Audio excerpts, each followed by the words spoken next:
Hello there, welcome to the Saroy channel and welcome to my Omnibus series.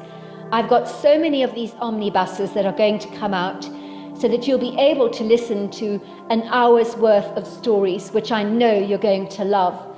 You know, the thing is that telling stories is such a fine art, and it's something that was practiced hundreds of years ago when people didn't have the technology that we have today.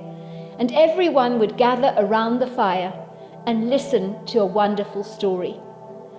And also, what is so wonderful about a story is that personally, I think it is the best way to go to sleep. Every night when I go to bed, I always listen to stories. And that's something that parents used to do with their children. It's something that they still do with their children. There's nothing better than a good story. And so I hope you're going to enjoy this series. And before we start, I just want to say, do subscribe to my channel because you don't want to miss out on anything. Because I'm in for the long haul and I want to make sure that you get the most stunning stories to go to bed with at night or to listen to when you want to be one of those people sitting beside the fire and listening. Don't forget to subscribe to my channel and let's get started. I hope you're going to enjoy the omnibus. Dear Sarah, and all your lovely listeners, Primrose, known to her friends as Prim, gingerly parked her truck in the open carport, killing the engine. She didn't climb out of her white SUV, not just yet. Instead, she stared at her farmhouse, the Painted Lady, with a wistful, nostalgic longing that tugged at her heartstrings. She felt overwhelmed, her heart heavy, almost as if she was a wild flower being pressed between two very heavy books. It felt as if all the breath in her had been squeezed out of her. These days it would seem there was a perpetual clawing feeling of nausea that built up in the back of her throat, and of late that sick feeling was not abating, but was doggedly hanging around her like a piece of old chewing gum stuck under a classroom desk. Prim knew exactly what this feeling was. She wasn't altogether unfamiliar with it. It had nothing to do with her physical well-being or health. The feeling that Prim was experiencing was dread, a tangible fear of what the future might actually hold for her, the consequential horror of having the life she'd always known and loved pulled away from her under her feet, which was a very real possibility. The family's elegant, proud, and sprawling 18th century farmhouse was known as the Painted Lady. She stood there nonchalantly, contentedly nestled on the land, like she had done so for the last few centuries, obliviously unaware of the grievous choppy turmoil going on in Prim's heart. The Painted Lady was a magnificent farmhouse. Prim loved everything about her, even the creaking floorboards that had been in the house since yesteryear, for the age of this house, in her opinion, had only served to enhance its character. Like a mature cheese, the house appeared to have mellowed and looked even more charmed with the hands of time, like an old man whose weathered face and all the wrinkles you see show you someone who has rarely lived and experienced the passage of life, and every line and crease is a road map that has a story to tell. By all accounts, all of Prim's friends said as much. "I feel as if I've gone back to the 18th century, Prim, when I walk into the Painted Lady," she was frequently told by them. "Your house is an absolute gem, a treasured piece of historic perfection that remains undisturbed by current trends." And it was true.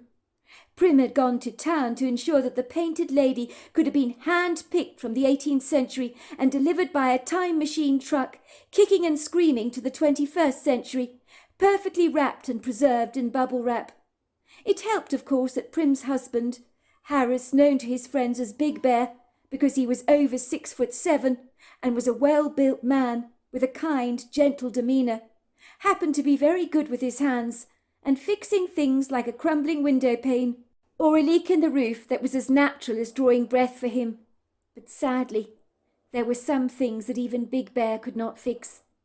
It was for this quintessential reason that Prim's heart felt as if it had been placed in a liquidizer to be whizzed up into a pâté that could be served on the illustrious menu at a fancy French restaurant. But now, no doubt, her liver had probably turned into a French pâté like fragua, but not because she was a duck that had been force-fed fat, but because stress can do no end of damage to the human body.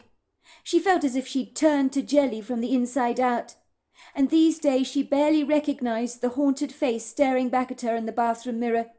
It was a shock to see how thin, haggard, feeble, waif-like and drawn she had become, with large bags under her eyes and dark shadows that no amount of makeup could conceal.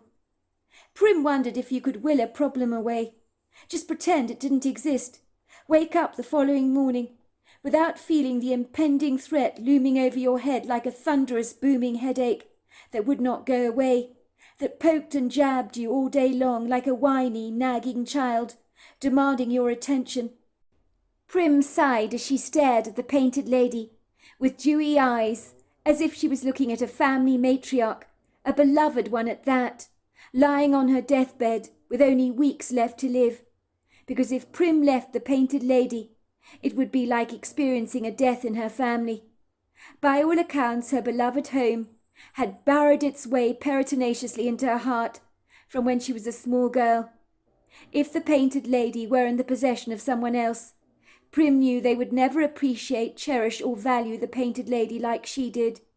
The greatest tragedy of all was that this horrifying possibility presented itself as a dreadful reality in her life, reminding her that the life she was enjoying at the moment was hanging on to her by a very short leash, and like a dog in the doggy park, had the dreadful potential to yank its lead from your loose grasp and just bound away. How Prim loved the voluptuous, full-bodied painted lady with every single part of her being. Some might say you can't get attached to inanimate objects, but that is not entirely true. In Prim's humble opinion, the family farmhouse was an extension of herself. It lived and breathed like she did. It had a heartbeat and a soul. It carried within its impassioned, buxom walls all the indelible memories of those people that had lived here before, and the unadulterated energy of the house was warm, richly robust and welcoming, as if every time someone had laughed, it only added yet more flavourful, full-bodied warmth to this extraordinary place, that for Prim was like an eiderdown of comfort that swaddled her so reassuringly, like the great big matriarch that she was. Leaving this house to her would be like abandoning a drowning kitten on the side of the road, and letting the cold calculating hands of fate decide what would be the poor thing's ultimate end. Prim loved the large, old-fashioned open fireplaces, where the family thoroughly enjoyed the most magnificent crackling fires during the winter season that would magnanimously warm up the entire house. She loved the old range cooker and the wood-burning stove, the high ceilings and the old-fashioned kitchen that looked as it probably did in the 18th century, with a central table used as a worktop, with underlying shelves to store all your crockery and mixing bowls. And then there was a large walnut wooden table with matching chairs, overlooking the stunning kitchen windows, with prepossessing views of the countryside, where the family enjoyed their meals. Ostensibly there were no formica, laminate, granite or quartz worktops, or built-in cupboards made from plywood, fibreboard or wood, that you would find in a more modern, conventional kitchen. Instead, the kitchen looked exactly as it would have done in the 18th century, although the painted lady did indeed possess a modern refrigerator, a dishwasher and a washing machine that were discreetly well hidden in the far corner of the parlour, as if they were shameful additions that should not be seen and not heard. The essential modern accessories, if you like, that Prim and her husband could not live without. There was also a sizable pantry for food storage, a walnut dresser covered in a stunning display of family china, and everything looked authentically in keeping with the age of the house. As Prim was momentarily caught up in her revelry, she heard her beloved large black Labrador Heathcliff barking excitedly from inside the house. No doubt he'd heard her truck approach, and whenever Prim returned home, she received a royal welcome. She marvelled how her dog would always see her as the hero in his life, and what had she done to deserve such devoted adoration, she could not fathom. She smiled to herself when she noticed her grey cat Smudge staring at her through the kitchen window. His yellow eyes seemed fixated on one spot, or maybe the cat was not actually staring at her at all, but was in fact viewing the formidable grey overcast weather which threatened to rain. She could not be sure, but one thing was certain: Smudge did not look remotely impressed. She knew that unamused, flaming Nora look only too well, from when she gave Smudge the wrong brand of cat food, and boy did she know about it, when Smudge pushed the food away with a disgruntled paw, giving her a malcontent, disgusted look. Maybe he was grievously annoyed, because the grim weather threatened his rat-hunting expedition that he'd been clandestinely planning for later in the evening. Who knew what went on in her cat's mind? But Smudge was an excellent ratter, and it wasn't uncommon to find half-eaten dead carcasses of rats lying under her kitchen table in the morning, or worse still, under their king-size bed in the bedroom. A grisly, unwelcome sight that Prim never got over. Gruesome murder scenes were not Prim's thing, and Smudge was by no means a clean killer. He tore his quarry apart unscrupulously, and Prim was always finding rats' legs, tails and decapitated heads lying strewn all over the house. But you didn't own a cat like Smudge if you were remotely squeamish. The good news, if there was any at all to be gleaned from the mess that she and her husband Big Bear found themselves embroiled in of late, was at the very least the weather had the potential to revert from being bad to good. Washington weather was renowned for being unapologetically fickle, like a woman who changed her husband as often as she changed her bed linen. One minute the sun would shine, the day would look promisingly inviting, so you could indulgently imagine yourself lying back on a sun lounger, soaking up the delicious sun like a salamander.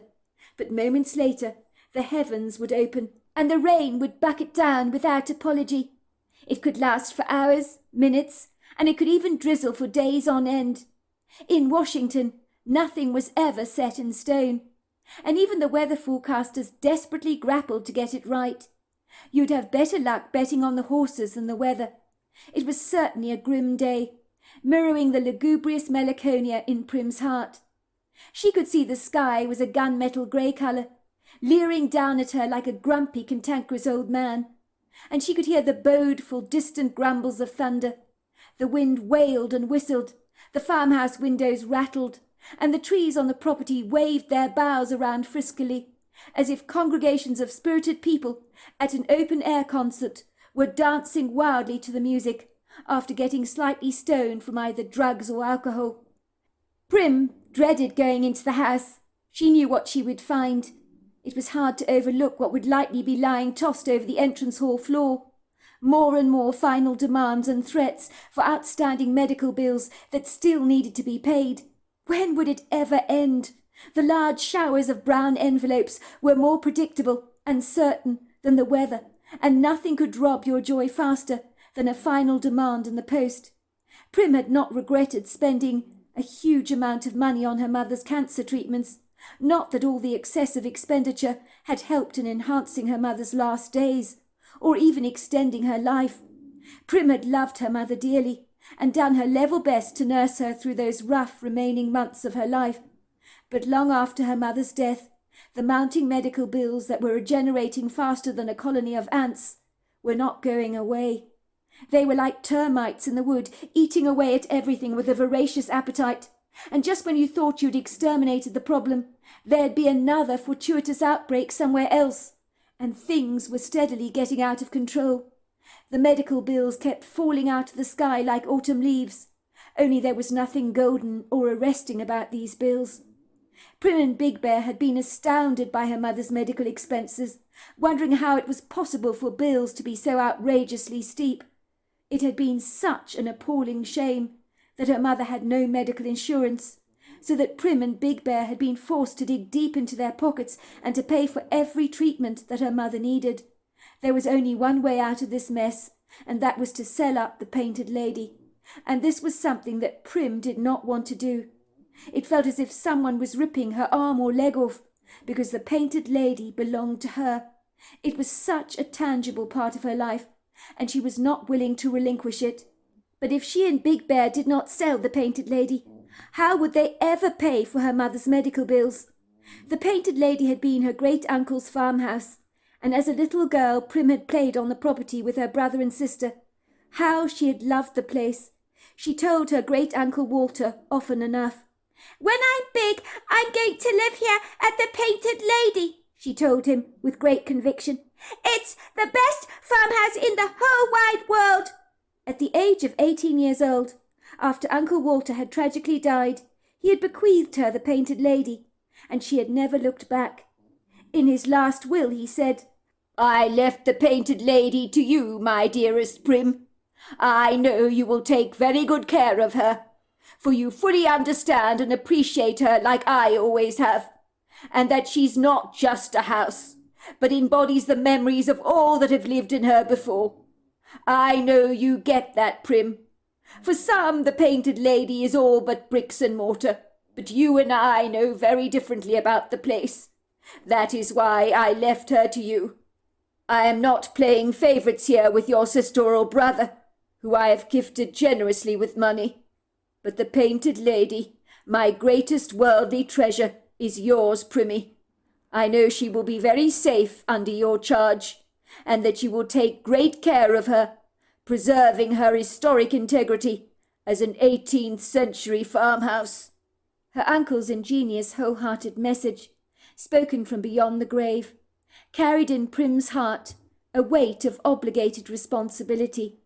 If she and Big Bear sold the Painted Lady, they would have let down not only themselves, but the Painted Lady and great-uncle Walter as well. When Prim married her childhood sweetheart, Big Bear, this idyllic, tranquil sanctuary, the voluptuous Painted Lady, became their beloved and most precious marital home. The Rubenesque farmhouse was a beguiling salmon-pink colour, and fully embodied a glamorous, full-figured lady, languidly stretching out her shapely legs across a verdant lawn. And whether the weather be gloomy or bright, the Painted Lady never failed to look spectacularly dramatic and arresting. Ostensibly under a blue sky, she came across as cheerful and bright. Under a dark, foreboding, lugubrious sky, she appeared theatrical and dramatic, like a stunning actress confidently seizing the limelight. But whether the weather be sunny or dull, the prepossessing Painted Lady remained resolutely glamorous. Prim glanced up at the grey sky that was deepening in intensity, as if someone had turned down a dimmer switch. She climbed out of her SUV rather reluctantly, removing a couple of grocery bags from her trunk. She was greeted to the frisky chill of a whipping wind nuzzling her face. She was glad that her two children, 8-year-old Lily and 6-year-old Denny, were both staying at her husband's parents' house for the next 3 weeks or so, while she and Big Bear decided what they were going to do about the mounting bills that threatened to ruin their lives. It was as good as a pistol being held to the temple, for these financial problems were not going away any time soon. What the hell was she going to do? She'd be damned if she had to sell this magnificent home. Surely there was a way out of this mess, but she didn't want to be borrowing money from a debt collector.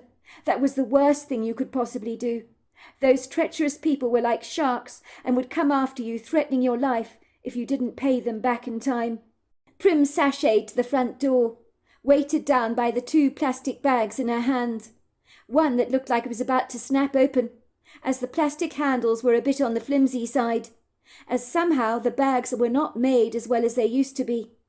Heathcliff's barking became more excitable, as he sensed his master getting closer and closer, and once she opened the door, he bounded out. He was sniffing her legs, wagging his tail ebulliently, and giving her an enviable welcome. Heathcliff always liked to sniff Prim's clothes after she'd been out, as if the fabric was like a book, filled with interesting information about where she'd been. And if on her journey beyond the house she had sneakily had an interaction with a dog, Heathcliff would know all about it, for he had an incredible sense of smell. On one occasion, when she'd visited a good friend of hers who owned a shaggy dog, Heathcliff had barked at her clothes when she returned home, almost as if the shaggy dog himself had trespassed into their house. Prim glanced briefly down at the letters lying on the flagstone floor that had been pushed through the letterbox by the postman. Her heart lurched at once, and she could see yet more bills lying strewn over the floor, and in a moment of sheer unadulterated madness she put down her shopping and gathered the brown envelopes together, letting out a frustrated scream and tearing them up into tiny pieces. Heathcliff, who was sitting on his haunches, studying Prim through his devoted dark eyes, giving Prim a befuddled look, was lightly wondering why on earth she was tearing up the mail like she did. Was this some kind of new game he hadn't got the hang of yet? It certainly had felt good to shred up the bills into tiny pieces of confetti that were now scattered across the floor of the entrance hall, like brown petals, but Prim knew that tearing them up made no difference at all. Somewhere here in America, on a medical computer, the bills that had mounted up were being glibly recorded, and these nasty brown envelopes would keep coming and coming, and if they were ignored for long enough, things would ultimately get a whole lot worse, until one day a nasty-looking debt collector, likely with an ugly scar and a mean skull, with biceps that would make Popeye squirm, would arrive at her door like a bad smell, slamming around his fists and demanding to take away all their household goods, to pay off some of their bills. It was a while later when Big Bear himself had returned from his job in Spokane. He hadn't failed to notice the temper tantrum of torn-up envelopes that bespeckled the hall, which he had discreetly picked up and tossed away in the trash. When he entered the kitchen, he was pleasingly greeted to the delicious smells of pasta, basil, tomato sauce and bacon, and his wife Prim standing over the range oven, looking as if she was attending to the meal. But Big Bear could see Prim's thoughts were miles away. He knew she was very worried about how they were going to pay their bills. His wife was wearing the weight of the world on her shoulders, and recently she'd lost so much weight, brought on by all the worry. She was now having to hold up her jeans with a belt. Her skin looked dull and listless, as if all the colour had been evacuated from her face. Her narrow face was now gaunt, her eyes so full of melancholia, so much so that it sometimes hurt Big Bear to just look at his wife. It grieved his heart greatly to see his wife like this. He'd do anything to alleviate the burden of their financial situation, that threatened to swallow their lives up like an unrepentant whale. The Painted Lady was the ideal, perfect home to raise a family in, and their 2 children adored life here, because the property was extensively large, boasting fabulous grazing fields that were blissfully ablaze with a kaleidoscope of bewitching wild flowers, stable blocks, outbuildings, and wood groves of tall, lofty trees, where his children loved to play, and now their lives that they had enjoyed for the last 15 years threatened to go up in smoke. Big Bear was powerless to do anything about it, and felt completely defeated by this wretched business that had stolen the smiles from their faces and hijacked the joy in their home. Unbeknown to his wife, he'd asked his parents for a loan, something that his wife was so much against, as Prim was adverse to borrowing money from people, most especially family members. Big Bear was horrified to learn that his own parents, whom he falsely believed were reasonably well off, were up to their ears in debt. His parents' house in Spokane, Washington, now belonged to the bank. So after the couple died, the greedy bank would ultimately seize everything they owned, and this appalling revelation broke his heart in two. It grieved Big Bear that his own parents had weathered the storms of their financial battles and burdens with a stoic courage, and he'd known nothing about it at all, until now, of course. "I'm so sorry, son," his father had said, slapping him affectionately on the back. "You know me and your mother. We'd do anything we could possibly do to help you and your wife out. But we are in as much debt as you are, I'm afraid. It looks like you're going to have to sell the Painted Lady and cut your losses. Be done with it. I'm sure the house is worth a lot of money. It'll help you to settle your debts, I'm sure. I know it's hard to let her go, but sometimes needs must. You have to do what you have to do. I'm sure you can find a smaller place, somewhere here in Spokane, close to where you actually work, and closer to us. I mean, you live an hour away from us. We'd love to be even more hands-on in our grandchildren's lives. You know how Dorothy loves your children." "You don't understand, Dad," said Big Bear. "Prim loves the Painted Lady, as if it's one of her own children. It's going to destroy her to lose the house. It means so much to her. I can't let it happen. I just can't. She also was given the house by her great-uncle Walter, who trusted her to take care of the place. She'd feel she'd let Walter down if she puts it up for sale. I'm very sorry to hear that, son. I really am. But at the end of the day, the painted lady is just bricks and mortar, and you need to realize that. You're going to have to let her go. You haven't got a choice in the matter. And as for Prim's great-uncle Walter, I'm quite sure, son, he was a reasonable, agreeable man in life. So he would lightly understand that Prim has to sell the painted lady in the grim, unfortunate circumstances that you both are facing. I mean, look at me, for example, and your mother. We'd have loved to have left you a nest egg after we died, but it's not to be. That has aggrieved our hearts most greatly. But it is what it is. It's a dog-eat-dog world out there, son. Nobody ever said it was fair. Life isn't fair. Some people come here and have it so good. Never had to worry about money a day in their lives. It's like everything they touch turns to gold. It's as if money drops down from them like manna from heaven. But others struggle like we have done all our lives. But I remind myself that there are people out there a whole lot worse off than we are. So I've learned to have an attitude of gratitude, to be grateful for everything I have. We have our health, 2 beautiful grandchildren, and we have a great son in you, Big Bear. So what more could a man ever ask for? We have to keep swimming, otherwise you drown. You do what you need to do to survive, and sometimes you don't have choices, son. Big Bear winced as he thought about his melancholic conversation with his father. Something smells jolly good in here, he said, coming over to his wife and planting an affectionate kiss on Prim's forehead. Prim turned around with a steaming wooden spoon in her hand, stained with tomato juice. She waved the spoon in the air, as if it was a pickaxe she'd like to throttle someone with. I'm sorry, Big Bear. I'm sorry to be like this. I know I seem like a spoiled brat, she told her husband, but I don't want to sell the painted lady. I can't sell her. I love this place, like I love my children, like I love you. I can't explain it, Big Bear, but this place means so much to me, she said, tears spilling down her cheeks. This place is ours. We're meant to live here. It belongs to us. It's an extension of us.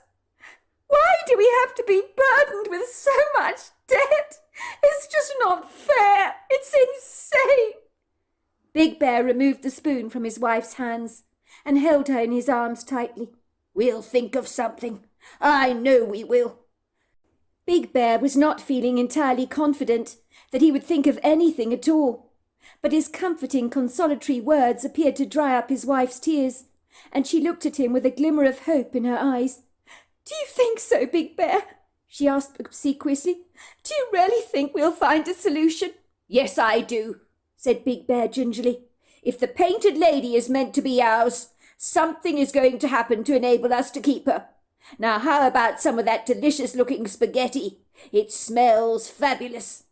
Before long, the couple were indulging in big bowls of steaming pasta, swathed in tomato sauce and bacon. This is fantastic, said Big Bear. It's weird not having the children around, running around the place, causing mayhem wherever they go. But they're having an amazing time with their grandparents, you know. What's my mother like, spoiling them rotten she is? They'll come home with cavities in their teeth. I know my mother's giving them far too much candy. When I arrived at the house, she'd been making the kids funnel cakes like you get at the fair. They were eating so many sweet treats. I don't think they'll have any space for their dinner this evening. Well, I'm glad they're not here, sweetheart, said Prim, taking her husband's hand in hers. I know I'm not looking my best, and you know what children are like. They pick up your sad energy. Even when I was in town today, Mrs. Gray came up to me, asked me if I was ill. Can you believe that? I mean, talk about kicking a dog when it's down. She said to me, "Dear, you look dreadful." Maybe she's just worried about you. Sometimes people tell you the truth to be kind, to draw your attention to a problem that you need to address.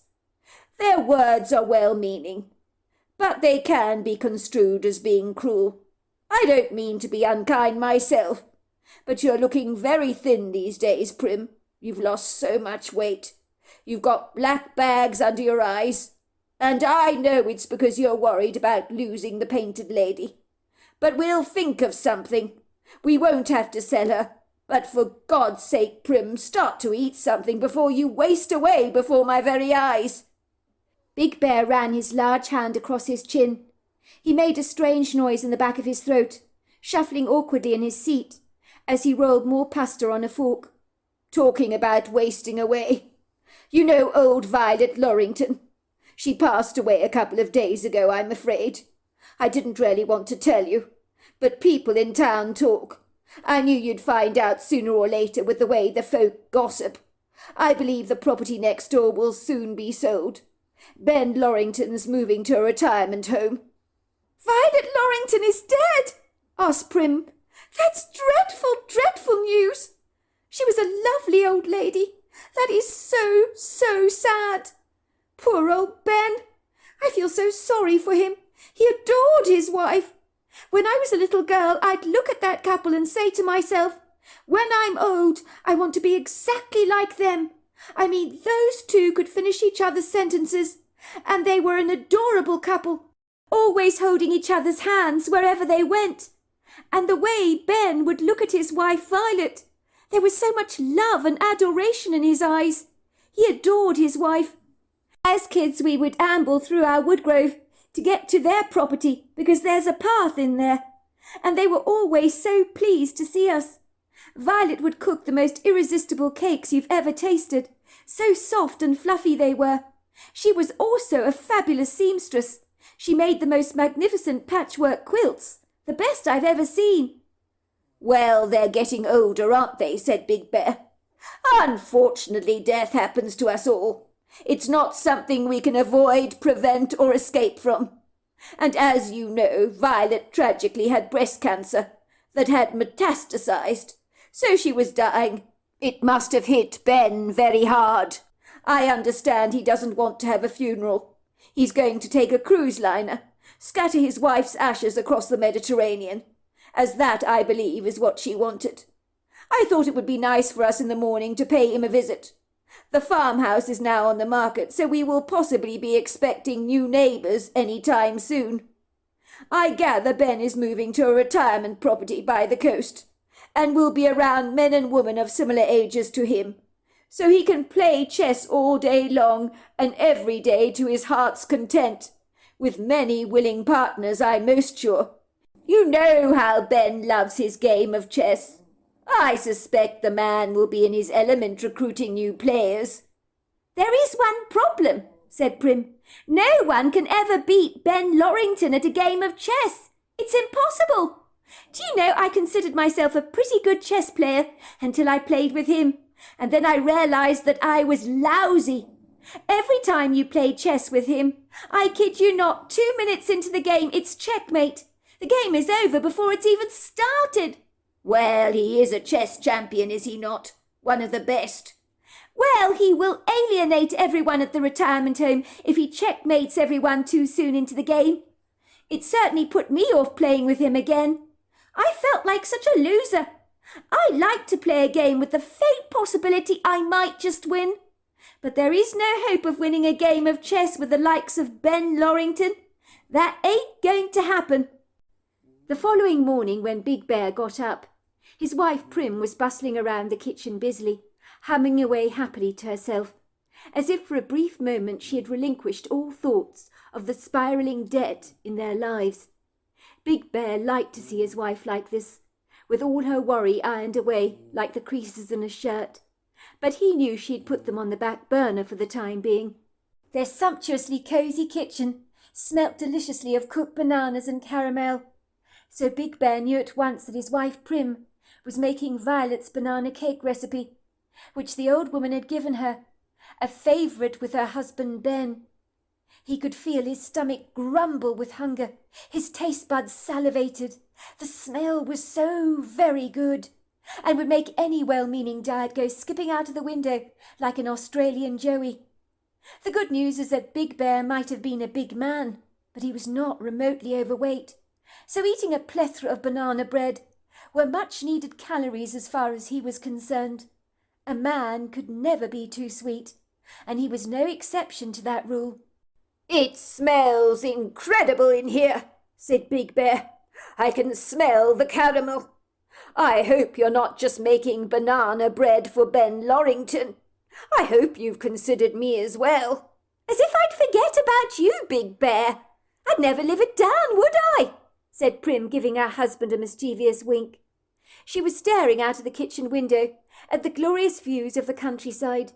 The sun was dancing lazily through the windows, and Heathcliff, their black Labrador, had stolen for himself a soft puddle of sunlight on the kitchen floor, and was languidly basking in it, snoring contentedly, as if lost in the throes of a pleasing dream. Smudge was licking himself happily on the kitchen table, looking satisfied and content. It was hard to believe that the previous afternoon had been locked under a gloomy, dark malaise, that had been inauspiciously overcast, threatening a brooding storm that never came. It would seem the upbeat, dramatic shift in the weather had lightened everybody's mood.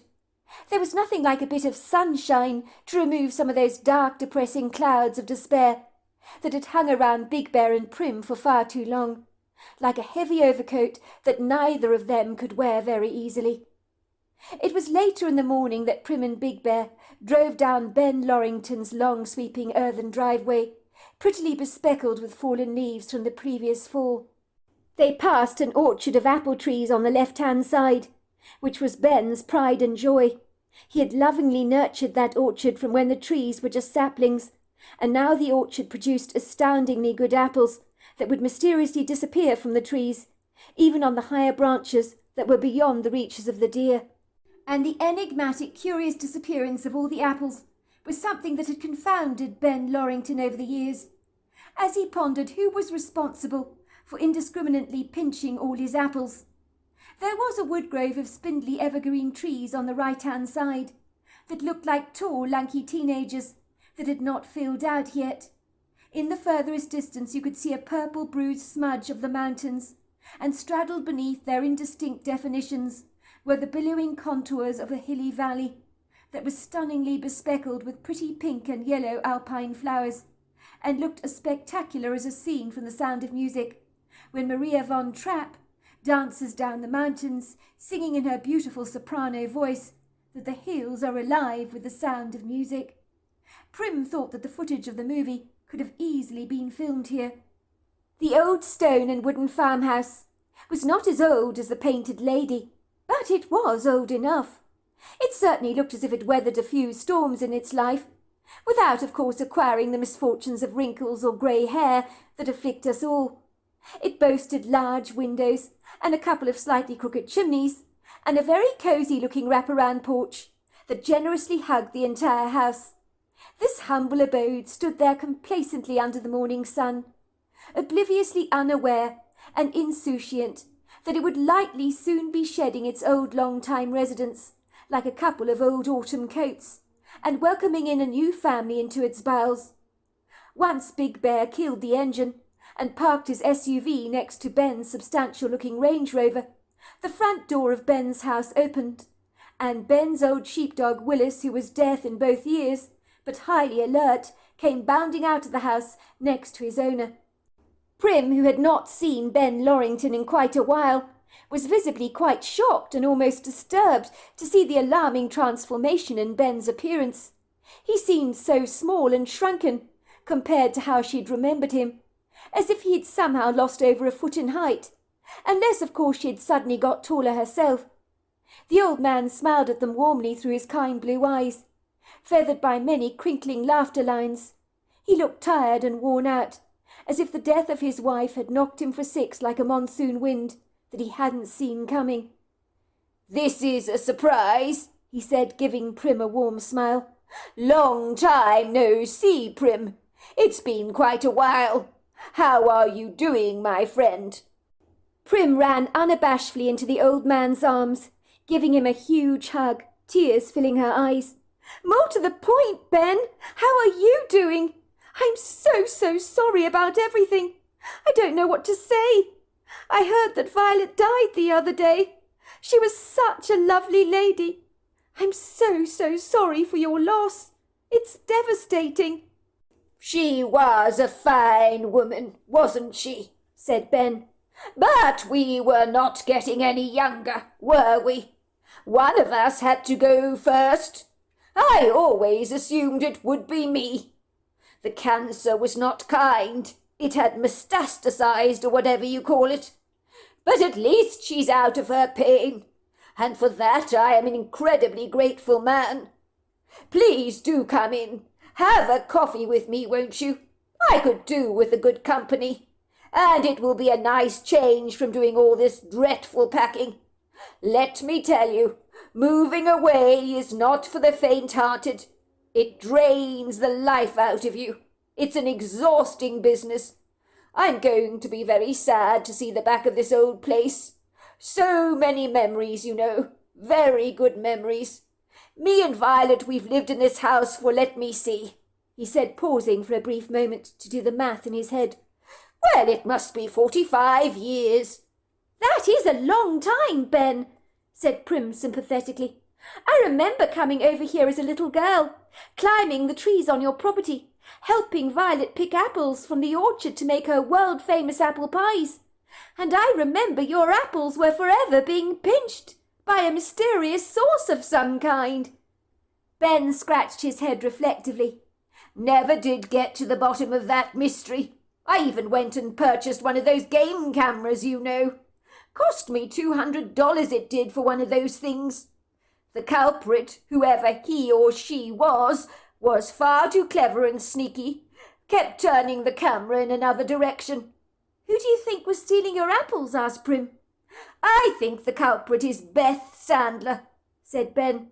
"I've believed that for a very long time. Violet was always chastising me, putting me in my place for jumping to conclusions. But Beth Sandler is an incredibly sheepish woman. Never managed to maintain eye contact with me when I talk to her. That woman takes a bicycle ride past our property as regular as clockwork. She's got one of those bicycles with a large basket attached to the front. I remember talking about the mystery of my apples vanishing from my trees, and she told me it was a dreadful business, but her face reddened, and I am sure she's behind the pinching. I gather she makes a mean apple pie. No prizes for guessing where the apples come from." "Still," said Prim, "do you really think she'd steal your apples? You can buy apples at the store for a good price. You don't have to steal somebody else's." "That may be true, but my apples, Prim, are one of the kind. I don't wish to be conceited or immodest, but you won't find a store-bought apple to compare with mine. Now, why don't the two of you please come in? What kind of a dreadful host am I, leaving you standing in the doorway like this? Violet would be absolutely appalled with my manners. I'm afraid you'll have to mind the boxes. They're littered all over the house. It's a pigsty in here, I'm afraid. Mountains of stuff piling up everywhere. I feel completely consumed by it all. Who knew I had so many things? Half my stuff is completely useless. It'll need to be thrown away. I have to be ruthless. I can't afford to be sentimental. I'll have to purge out many of my possessions. But as strange as it may sound, it's oddly liberating, like a deep cleanse of sorts. Let's not kid. I'm not going to need very much at the retirement home, am I? It's funny, you know, how much stuff we accumulate over the years, only to let it go when we're older. And when you look back at your life, you realize you never needed so many material things as you thought you did. I wonder how much of it was for actual show. These days youngsters love all the fancy cars, the grand houses, the smart clothes, don't they? But when you get to my age, you ask yourself what it's all about. You realize, as I have done, that the only thing that really matters is the people that you've loved along your journey in life, your animals, and then, of course, they're your memories. And when it comes to my beloved Violet, I have many delightful memories to enjoy basking in, now that she's gone, and that keeps me going. I'm really sorry about Violet, said Big Bear. I don't care how old you are. It's not easy to lose a wife. True, said Ben, shaking his head sadly. Ben, this is for you, said Prim, pushing the container of banana bread into Ben's hands. It's Violet's recipe for her banana bread that she gave me. I'm sure it's not as good as hers, but I thought you'd like it. How very kind of you, Prim. You were always a very thoughtful young lady. Nothing beats a good piece of banana bread, and Violet's banana bread was always exceptionally good. She'll be so delighted to think that you've been using her recipe. I hope you're going to join me for a piece with the coffee we're about to enjoy. I've got one of those fancy coffee machines that Violet insisted I bought. I've never regretted it. I can give you the works, frothy milk, you name it. Sounds great, said Prim. We'll join you for coffee and cake, as long as you don't ask me to play any chess with you, Ben.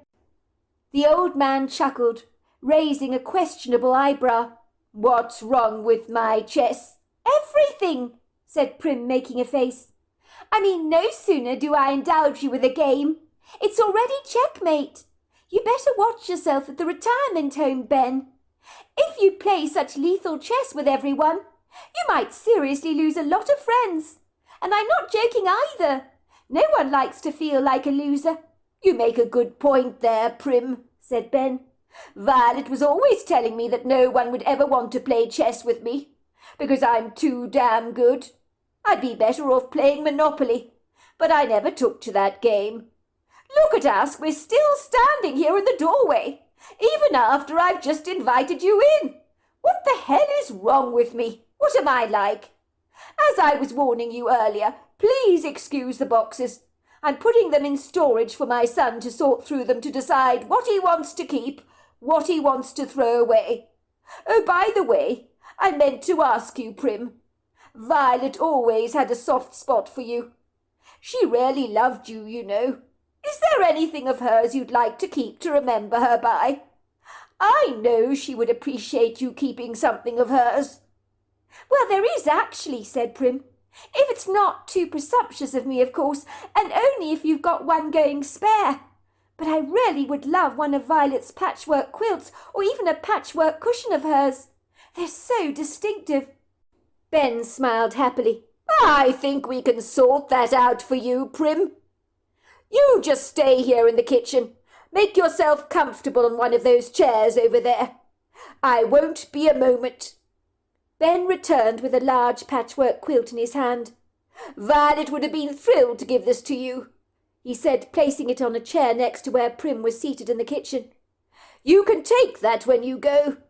Oh, thank you so much, Ben, said Prim, her face lighting up like a Christmas tree. It is so kind of you. When I get back home, this is going straight on our king-size bed. Well, you know how Violet was. She loved making those patchwork quilts. It was a passion for her. Prim and Big Bear watched Ben busy himself with his fancy coffee machine that looked as artisan as something you might find in Charlie and the Chocolate Factory. Soon they were all enjoying mugs of piping hot coffee together, smothered in dreamy but frothy clouds of milk that was as good as anything you might find from an upmarket coffee shop, and this was accompanied with delicious melt-in-the-mouth banana bread that Prim had brought along with her. Prim was struck with the horrifying revelation that this comfortable little rendezvous that they were now enjoying with Ben Lorrington would likely never happen again, and that left her with a degree of melancholia. Ben would be moving away to a retirement home shortly by the coast. She would possibly never get to see him again. Once his house was sold, new people would be moving into the Lorrington stone and wood home. Prim did not like this idea at all. Prim still owned an old teddy bear from when she was a little girl, that most would have thrown away a very long time ago, but Prim loved that old manky teddy bear. Ostensibly the teddy bear's head was almost falling off its torso, But that did not matter. It remained stoically parked on her king-size bed, as a beloved member of her family, that even Smudge regarded with a degree of suspicion. "So tell me, how have you been, Prim?" asked Ben obsequiously, giving Prim a concerned look. "If you don't mind my saying, Prim dear, you look, well, what is the word? Pale, a little on the thin side, if you don't mind my saying. Is everything all right with the both of you?" "We've just had a few financial issues, that's all," said Prim. "You know how it is, but we'll sort them out soon enough, I guess. I suppose it's made me lose my appetite a little." Ben looked concerned, his brow furrowed in a series of lines. "That is too bad. Financial issues can be soul-destroying. Believe me, I know all about them, and young people don't need that in their lives. Is there anything I can do to help?" he asked. "I could always give you a bit of money if it helps." "Oh, absolutely not, Ben," said Prim, flushing, as red as a field of poppies. The last thing she wanted was Ben Lorrington feeling sorry for them. She didn't know why she'd even mentioned their financial problems to the old man. But the words had tumbled out of her mouth so fast before she had time to rein them in. Growing up, her parents had taught her that there are 3 things you never talk about to other folk. 1 is politics, 2 is religion, and 3 is money. "It's kind of you to offer, Ben, but we'll sort everything out, I promise you." "If you're sure," said Ben. "I'm an old man. I can afford to help if needs must. What are neighbours for if we can't lend a helping hand to each other from time to time? I know things have changed exponentially in our world, but believe me, in the old days people always helped each other out, more than they do now. I mean, in the good old days when me and Violet were sick, your great-uncle Walter would be over like a shot, bringing over his pot of chicken soup with matzo balls, and we'd feel so much better. When your Uncle Walter was sick, my wife did exactly the same thing for him. Once he had very bad laryngitis, you know. So bad, in fact, that Violet practically moved in to the Painted Lady to nurse him back to good health. That's what neighbours do." "You're a good man, Ben, but we don't want to afflict you with our troubles. You've been through enough already, especially after losing your wife. So have you got any interested parties eager to buy this place?" "This house is already sold," said Ben. "The people will be moving in next month. Things are moving a little too fast for my liking. But the ambitiously efficient estate agent I recruited, well, she's ravenously hungry for her commission check, I suspect. She put this place on the market so incredibly fast, and the next day I had an offer." "You've sold the place already?" asked Prim. "That's incredible! But I can't say I'm actually surprised. Your land's an absolute treasure, and those views of the mountains, they're to die for. Who is the mystery buyer? As long as they're not axe murderers and relatively decent human beings, I guess they'll be all right with us." "From what the estate agent told me, I believe an architect is buying the property. I have no idea what he intends to do with this place. I know he's totally in love with the apple orchard, and wants to build stables and outbuildings on the property. But I think he liked the house, so I hope he will keep it as is. But you never know with these creative types, do you? But I'm quite sure he will make changes, and will likely want to update the property, bringing it kicking and screaming back into the 21st century. Prim made a face. "As long as he doesn't spoil your property by building a modern monstrosity in its place, I'll be all right with that. Some of those modern buildings these days are eyesores, let me tell you. Have you seen the house in town near 5th Street? The one that literally is made of concrete, iron and glass. It's hideous, let me tell you. It looks like an office block, more than a home. There are no soft edges to the property, no redeeming features, no decoration, nothing."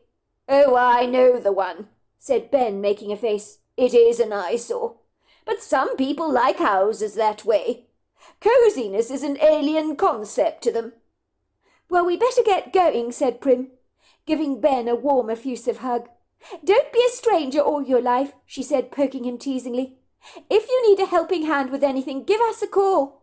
And feel free to join us for dinner any time, if you feel like some company. And don't you dare leave without telling us goodbye and giving us your new address." "Of course I wouldn't dream of leaving without saying goodbye first," said Ben with a grin. "I hope things get better for the both of you on the financial front. I really do." "Thanks a lot, Ben," said Big Bear, slapping him on the back. "It's good to see you, Ben. Keep strong, bro." 2 days later. Sometimes they say there is a wrong way and a right way to get out of bed. And if you get out of bed the wrong way, the day ahead of you promises not to be a good one. But if you get out of bed the right way, you can pretty much handle anything the day might throw at you, good or bad. Prim obviously got out of bed the right way, because for an inexplicable reason she felt a shift, as if a load had been lifted off her shoulders. It was as if something deep within her gut was reassuring her that the painted lady would not be stolen from their grasp, that a solution to their problems would soon be found. Why she felt as assured as this she could not be sure, but it was an inward knowing that tugged away at her, reassuring her that their problems would soon be resolved, and this certain feeling gave her a lightness to her step. For the first time in a long time she was surprised to find she'd slept the entire night, without restlessly tossing and turning, and waking up in a fretful sweat. On this morning the day seemed remarkably different, almost as if it had embraced her with a generous warm hug. Bright sunshine trickled through a crack in the curtain, lighting up her entire bedroom.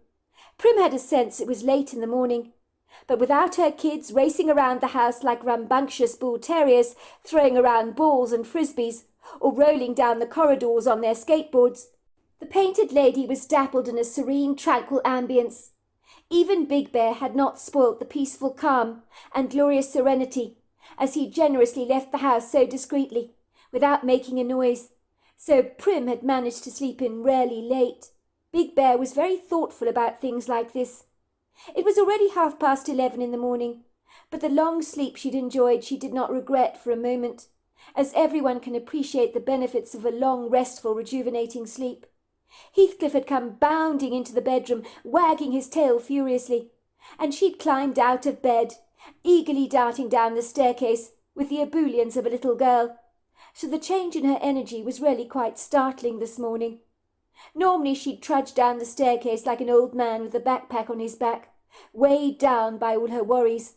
It was a magnificently beautiful, prepossessing day, and Prim sat down at the walnut kitchen table to warm her hands on a mug of coffee, with Heathcliff at her feet, keeping them snug and warm. She looked up towards the kitchen window, suddenly getting the overwhelming sense that something or someone was looking at her, and there, standing 3 feet away from the window, was this massive human-looking creature that was studying her with curious dark treacle-coloured eyes. It was almost as if this strange idiosyncratic creature was reading her like a book, as if he was looking at her very soul and seeing things about her that others were not privy to seeing or knowing, things that she'd tucked discreetly away, like the old photographs and diaries you might bury away in the attic, clandestinely hiding away from any prying eyes. There was no doubt in Prim's mind she was seeing a Bigfoot, but she was so confounded by his appearance she almost clumsily knocked the coffee off the table. It was a good thing she didn't get any of the beverage, which was piping hot, all over her skirt. It would likely have burnt her. Was this some kind of bizarre dream, she wondered? Maybe she was still fast asleep upstairs in her bed, and was about to wake up in any minute. She rubbed her eyes, but the Bigfoot remained steadfastly still at the kitchen window. He wasn't going anywhere. He continued to look right in at her, moving closer to the window.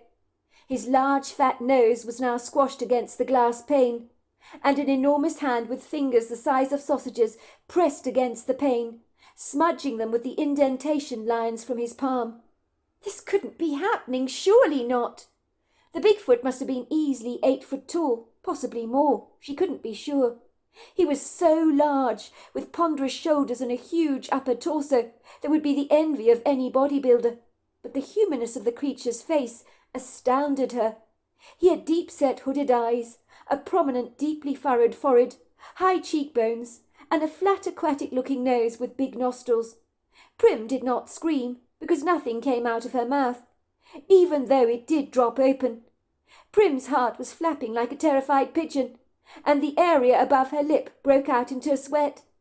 She could feel her entire body tremble like a glass on a sideboard. What was happening? It was so bizarre, so extraordinary, that it took her completely off guard.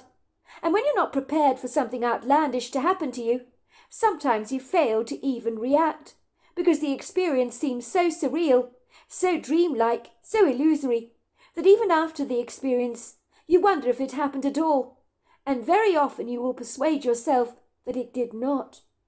Prim's eyes widened, especially when the Bigfoot began to tap the window pane to get her attention. Did he not realize that he had her entire undivided attention, as if everything in the background had just melted away like chocolate, and it was just Prim and the Bigfoot together, caught up in this bubble?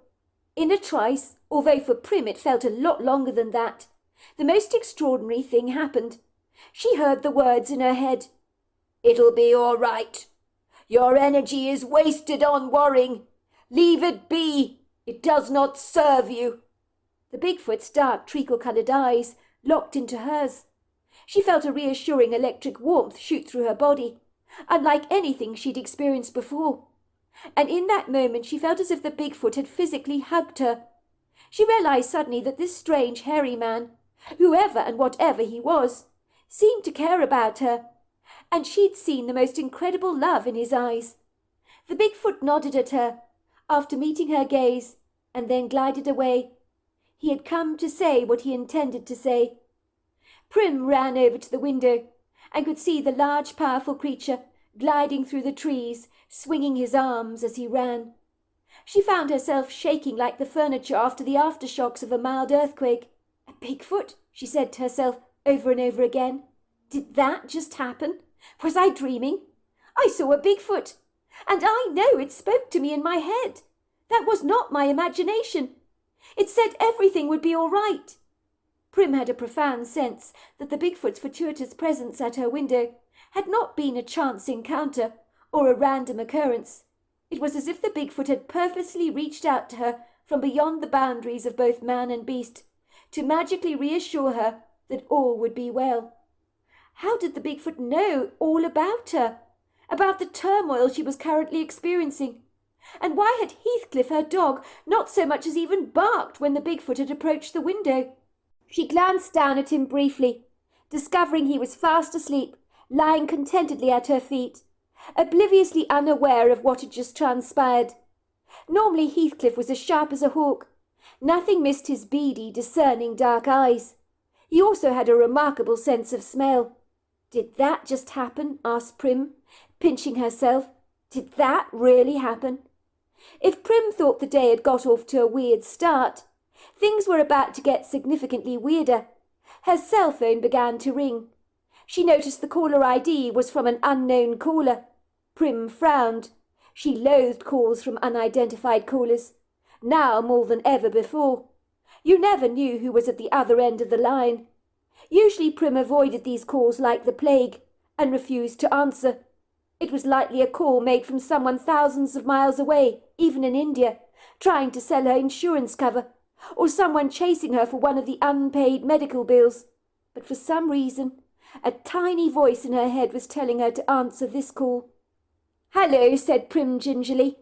She knew that if there was a teensy-weensy chance this was someone chasing a bill, she'd disconnect the call at once. "Hello. Can I please speak to Primrose Clayson?"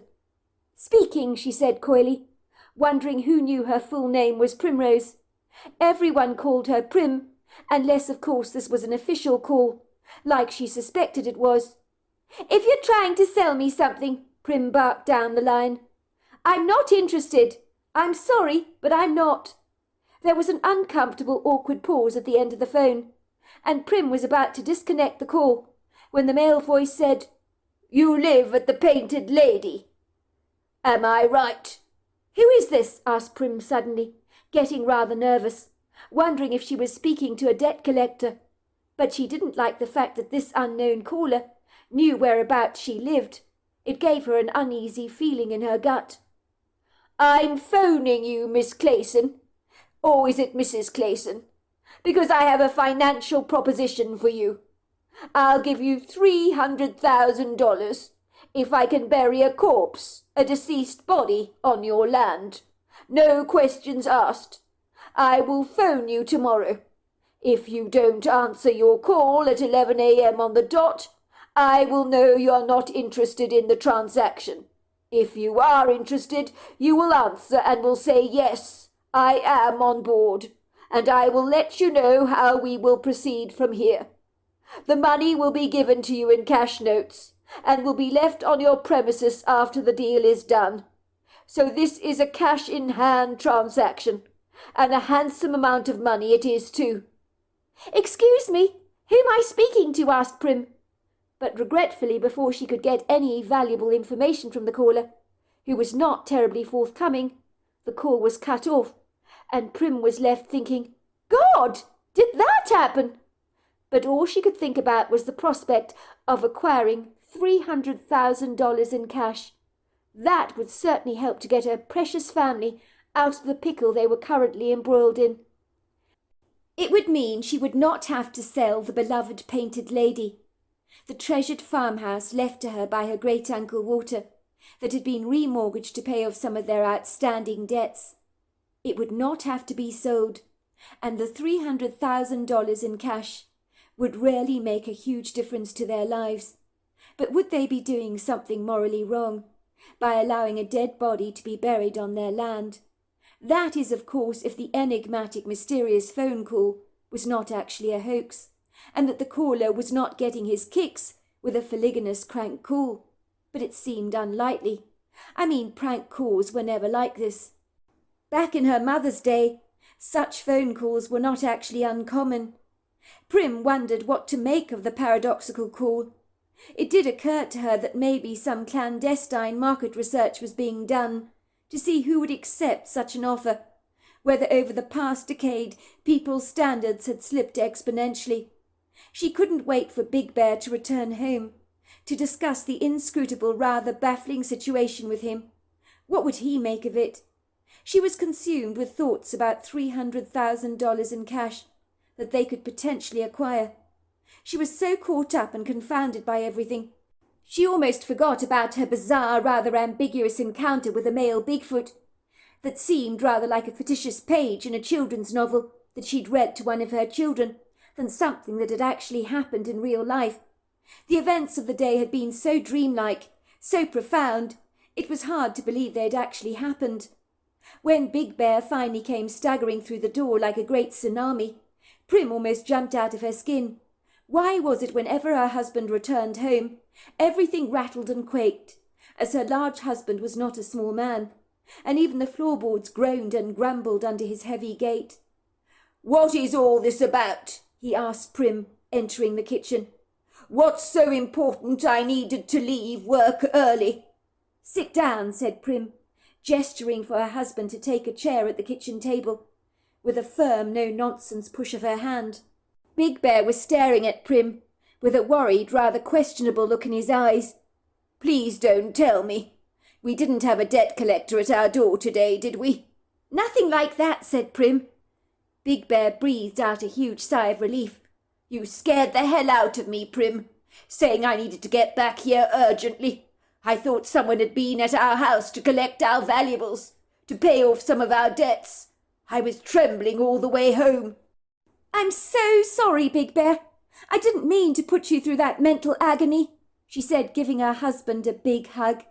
"But something so bizarre happened to me. I don't exactly know how to explain it to you. I don't know if it's good or bad." She was almost jiggling on her legs as she spoke, doing a half-hearted dance. Big Bear looked perplexed by his wife's incongruous body language that he couldn't read. He rubbed his chin reflectively. "Go on. Spit it out, Prim. What exactly happened?" "I got a phone call this morning at lunchtime. The caller told me if they could bury a body on our land, no questions asked, he'd give me $3,000 in cash notes if we agreed to this business proposition. He knew we lived at the Painted Lady. The caller sounded deadly serious, abrupt, businesslike, if you know what I mean. I don't believe it was a hoax call. But of course you can never ever be certain. The caller is going to phone me back at 11 tomorrow, and if I don't answer the call, he'll know I'm not interested in the proposition and will likely go elsewhere with some similar proposal with someone else, I imagine. If I do answer, he'll tell us how to proceed from thenceforth." Big Bear looked absolutely astounded. His eyes grew as round as saucers. He let out a loud whistle. $300,000, he said. "Are you sure?" he said. $300,000. "I'm sure. That's exactly what this person offered us, to bury a body on our land." "That is incredible. Absolutely incredible." Big Bear threw his hand onto his face, rubbing his eyes vigorously, as if he wasn't sure his wife's revelations could be true. "It is incredible, isn't it?" said Prim. "Unless, of course, it's a hoax, and not a genuine call. But I think it was real. I could even sense the tension in the man's raspy voice. Of course we cannot agree to this, can we, Big Bear? We don't know who this dead body actually belongs to, and why this person would want us to allow them to bury a body on our land. Besides, it's not legal, is it? We could get into serious trouble if we were caught, allowing something like this to happen." Big Bear remained reflective, as if deep in thought. He continued to rub his chin, a self-soothing gesture he engaged in when he was collecting his thoughts together. "You will probably find the caller was from some kind of criminal organization, like the mafia or even a corrupted drug cartel of a kind, wanting to bury the body of an unethical individual on our premises, so he won't easily be found. It's a clever way to dispose of a corpse, is it not? My guess is they've probably done this kind of thing before. And there are people like us who've accepted such a proposition. I mean 300,000 smackaroons tax-free. It's like winning the lottery. Think about it, Prim. Why should we feel bad if an unscrupulous man of sorts is buried on our land? If you think about it, most of us don't know what lies buried beneath all the layers of soil on our property, beyond some of our deceased animals that we've buried over the years. The difference is if we agree to this business proposition, we will know all about it, and sometimes knowing something can be difficult to live with." "That's exactly my point, Big Bear. We'll know about that deceased corpse on our land. And you know it's not legal for us to agree to something like this, if we're being totally honest with ourselves." "Look, Prim, I'm going to be brutally blunt with you. I think we should accept this money, if in fact it is not a hoax. It's a huge amount of cash. Turning it away is like looking a gift horse in the mouth and saying no thanks. If we don't accept this proposition, we will almost certainly lose the painted lady." "But I thought you said we'd think of something, and that we wouldn't have to sell her." "Correction," said Big Bear. "I said I was sure something would come up, and something has come up, almost as if the universe herself has gifted us, as if she's heard our cries. We cannot afford to turn this away, Prim. That would be absolute madness. I don't care how unethical or ethical it is. Sometimes a man's got to do what a man's got to do. $300,000, Prim. It's a hell of a lot of money. We can pay off some of our mortgage, along with those medical debts. And I can give my parents $50,000 in cash. They could well do with the money. My father was saying sometimes you have to keep swimming to stay afloat. You've got to ride, or rather sail, the currents of life with a positive attitude. But by the sounds of things, my poor parents have been doing that for way too long. They deserve a break from their financial issues. Sometimes I wish we lived in a more gentle world, where money was not such a huge issue for everyone. But it is what it is. I mean, we wouldn't be in this messy pickle, would we, if medical costs were not so excruciatingly crippling? If anyone is unethical here, and criminal, It's these organisations charging us such excessively steep rates for Medicare." Prim looked at Big Bear in astonishment. "Why would you want to do that? Give your parents $50,000, I mean. I was under the impression they were well off. I mean, you went to private schools growing up. You had everything that money could buy. I thought your parents were rich." "No, they're not, Prim. I went to them to ask for a loan to help us pay off our medical debts, and they couldn't help me." "Why would you do that?" asked Prim aghast. "Don't you know you never borrow money from family? It's a big, big mistake. There's too much to lose. Relationships can be soured." "Appearances can be very deceptive, Prim. Just because you think someone is well off, or because they're well-spoken, articulate, and present themselves well, does not mean they are. I had to learn the hard lesson that way. It was a kick in the guts, let me tell you. My parents are proud people. They'd never dream of asking anyone for help, even if they were eating their last loaf of bread. That's what they're like." Big Bear raised a hand. "Yes, you're mad at me, I'm sure, Prim, because you're proud and you don't like asking people for help. But I was desperate. I was desperate for the both of us, so I asked my parents for a loan. And that's how I discovered how badly off they were.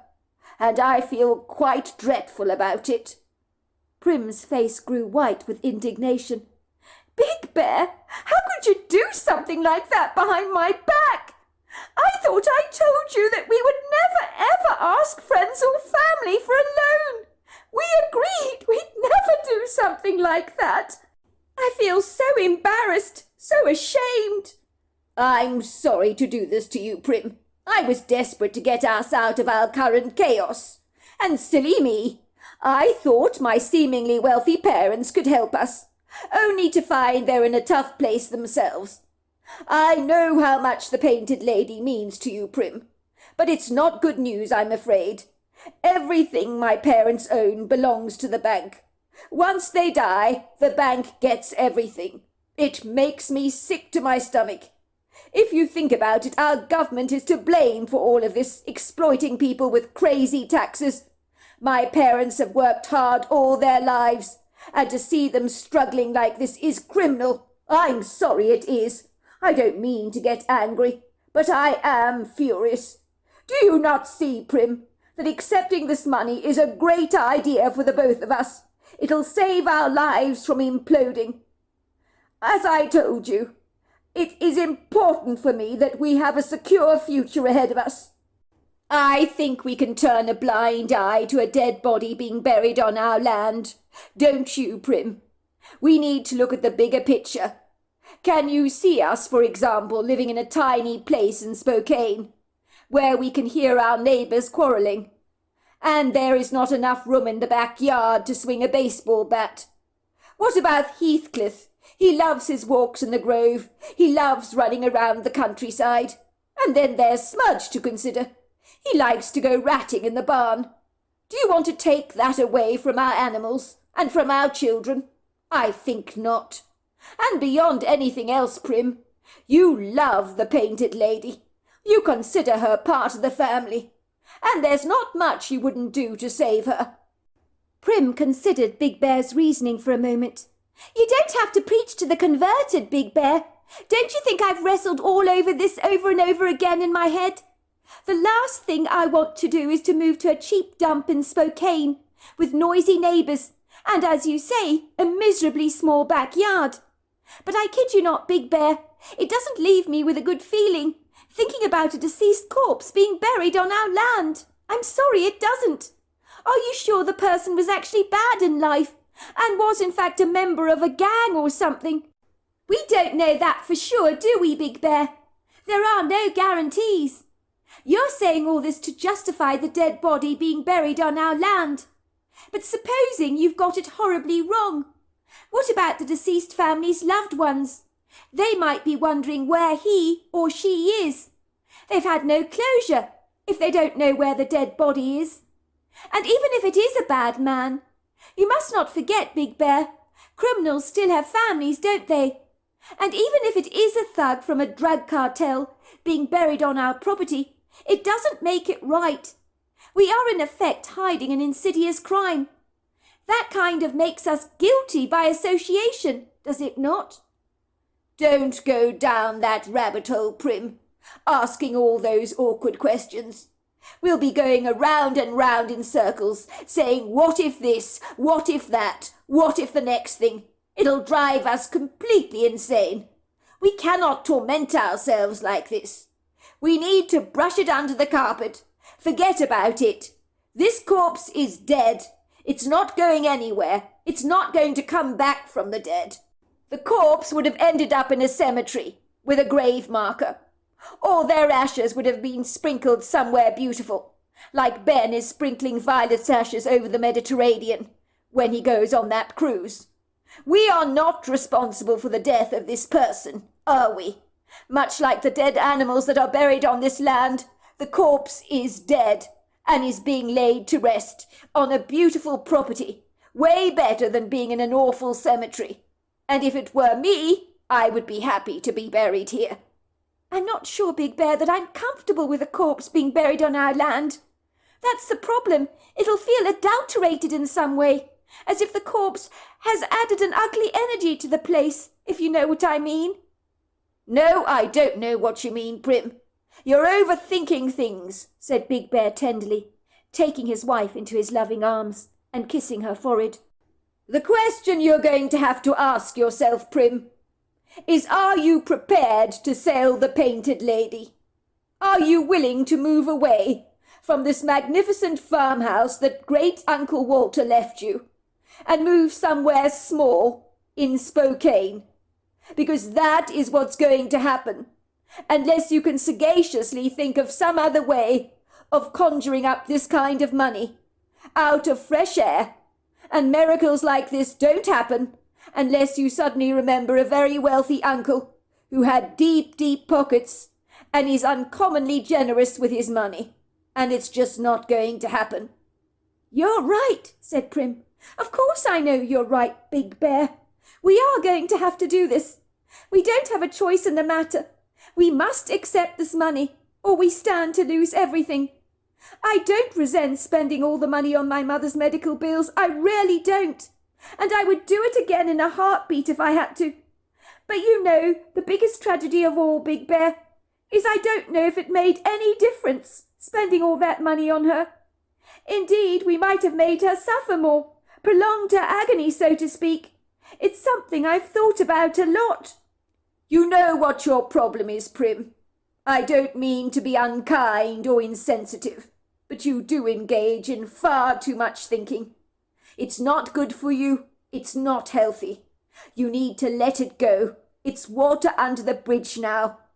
Let's move on, shall we? Your mother is dead. The script has been written. It can't be unwritten. These outstanding bills need to be paid, and we've got to get on board with it, whether we like it or not. And I know it's not pleasant, but you won't regret it, sweetheart. I believe we are doing the right thing. But let's not get ahead of ourselves, shall we? Until we know that this business deal is a genuine proposition. There is the faint possibility it might be a hoax, or that the person that called you has had a change of mind.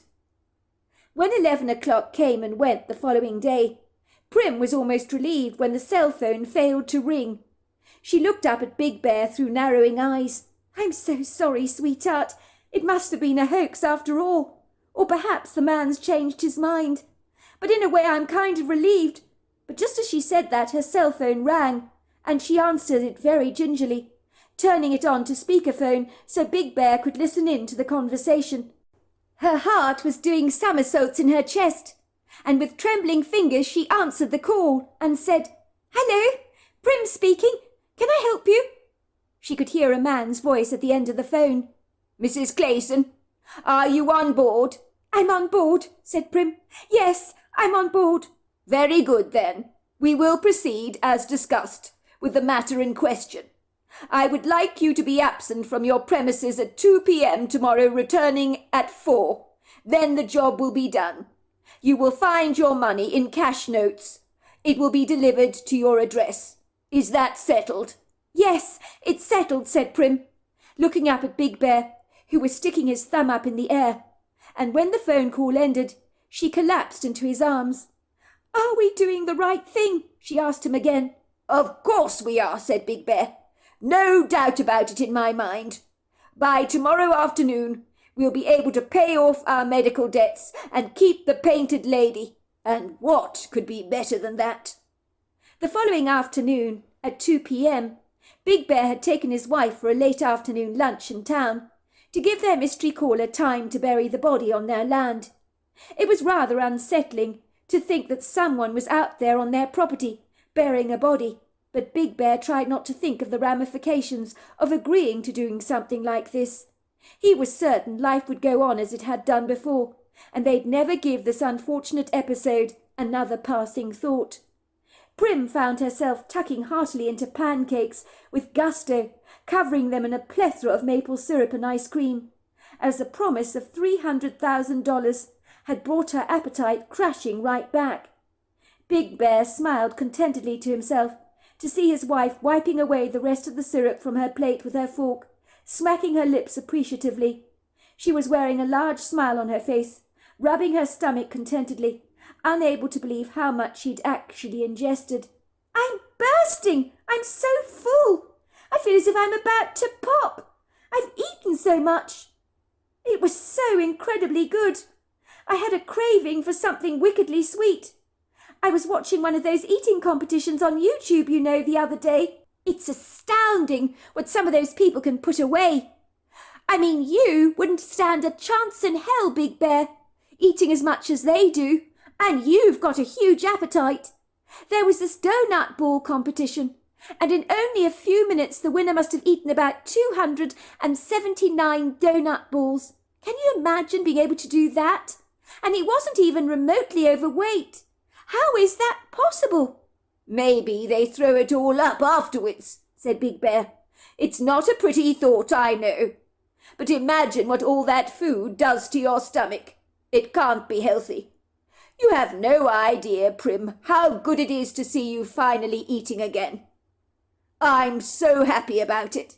"Me too," said Prim. "I don't want to think about what's happening back at our property as I speak. But I'm so glad, so relieved that I won't have to sell the painted lady. I love that place with all my heart. I'm sure Great-Uncle Walter is dancing up in heaven for joy. And I think it would be so great to help your parents out with money. I mean, goodness gracious me, they're such a dignified couple. I'd never have guessed for a moment that they were going through financial hardship." Big Bear smiled at his wife, squeezing her hand. "We made the right decision, sweetheart," he told her. "At long last, life will be able to return to normal, and we won't have to concern ourselves with any more debt. And the best news of all is when the children return home, you'll be able to take them shopping and buy them some of the things they've been asking for a long time that we've had to refuse them." Prim smiled. "That'll be so good. I'll take them to a toy store. Let them choose exactly what they want. They'll be so thrilled." Big Bear could not wait to see the dark shadows that resided under his wife's eyes for far too long, finally disappearing, and when she regained weight, all the weight she'd lost over the last few months, it would be like having his relaxed, fun-loving wife back again. He couldn't wait for his 2 rambunctious children to return home from their grandparents. Their cheerful voices would fill the house with jubilant chatter, which would echo happily through the walls of the painted lady. Life would be so good. Big Bear had no way of knowing that accepting a dead corpse on their premises was likely to have a boomerang effect on their lives that he never saw coming. But ignorance can be bliss until it comes back to bite you. When Prim and her husband Big Bear returned home to the painted lady, after having both overindulged in pancakes, the glamorous pink house was stretched out languidly under the soft shadows of the late afternoon sun, looking as if she'd been sunning herself contentedly. She looked like a shimmering pearl in an oyster shell. The painted lady seemed to welcome them both back with open arms. The windows appeared to be winking at them in the light. She looked as undisturbed and serene as she had when they'd first left the premises, Had someone really been on their property while they were out digging a grave? It didn't seem so. There were no obvious tire tracks anywhere, not left on the driveway. They expected something to feel different, to see some sign that would enable them to know that their property had in some way been vandalized and disturbed by a gravedigger. But everything looked benign and benevolently much the same. The sky was a pretty cup of blue, with slippers of yellow light painting themselves resplendently across the horizon in an unabashful golden glaze, as if someone had spilled orange paint across the sky. It was a sure sign that the sun was being magnanimously invited to set, and like a skilled artist, encouraged to splash some tangerine showers all over the firmament, to announce the end of the day. The couple could hear the ebullient barking of Heathcliff coming from the house, so Big Bear opened the front door to let the spirited dog out. He bounded out of the door like a buoyant tsunami wave, throwing himself at them as if he hadn't seen them in half a century. "Down, boy," said Big Bear, laughing. "Down, boy. Yes, we're pleased to see you, Heathcliff. We really are. It's good to be back. But I think 500 slobbery kisses is more than enough for me in one day." Big Bear turned around to Prim. "We're both wearing jeans and sneakers. How about we quickly walk around the premises? See if we can see any sign where the body might have been buried." Heathcliff, after hearing the word walk, began to jump up and down like a big black hairy yo-yo. He was delighted that his owners appeared to be going for a walk late in the afternoon, and thought it might just be his lucky day, perhaps his birthday. He began zestfully tearing across the open field. "I don't see any sign of the ground having been disturbed," said Big Bear, as they walked across the open field, their eyes skimming over the naked bald patches in between the grass, that might have even been suspiciously lifted and replaced. "Look at this," said Big Bear, studying a muddy footprint in a bald patch in between the grass. "Have you ever?" he said, gasping in astonishment. "This footprint is about 6 times the size of mine, without exaggeration." Sure enough, as Prim peered over the ground to examine the footprint, she knew at once who the footprint belonged to. It even affirmed to her that the Bigfoot she'd seen the other day had not been a figment of her imagination. Big Bear eagerly leaned over the footprint, snapping pictures of it, placing his foot next to the footprint in the ground, by way of comparison. He looked quite flustered, his skin growing pink. "I think, Prim, there might have been a Bigfoot on our land," he told her. "I never believed in those things. But how do you explain such a large footprint? Look at that human toe. This is not the print of a bear." "A Bigfoot," said Prim. "How extraordinary!" She was unable to bring herself to tell Big Bear about the Bigfoot she'd seen, looking at her through the kitchen window, and how massive this creature had been. He had seemed so benevolent, and had spoken to her in her head, and assured her that all would be well. I mean, the idea seemed nonsensical and crazy, like something you might read in a fictitious fairy tale, but Prim knew that the Bigfoot had spoken to her telepathically, but it sounded far too unbelievable to share with her husband. Would he even believe her account? "Let's go into the wood grove," said Big Bear. "The body might be buried among the trees there." Big Bear continued looking at the ground for any more signs of disturbance. Prim had experienced the overwhelming feeling that they were now being followed.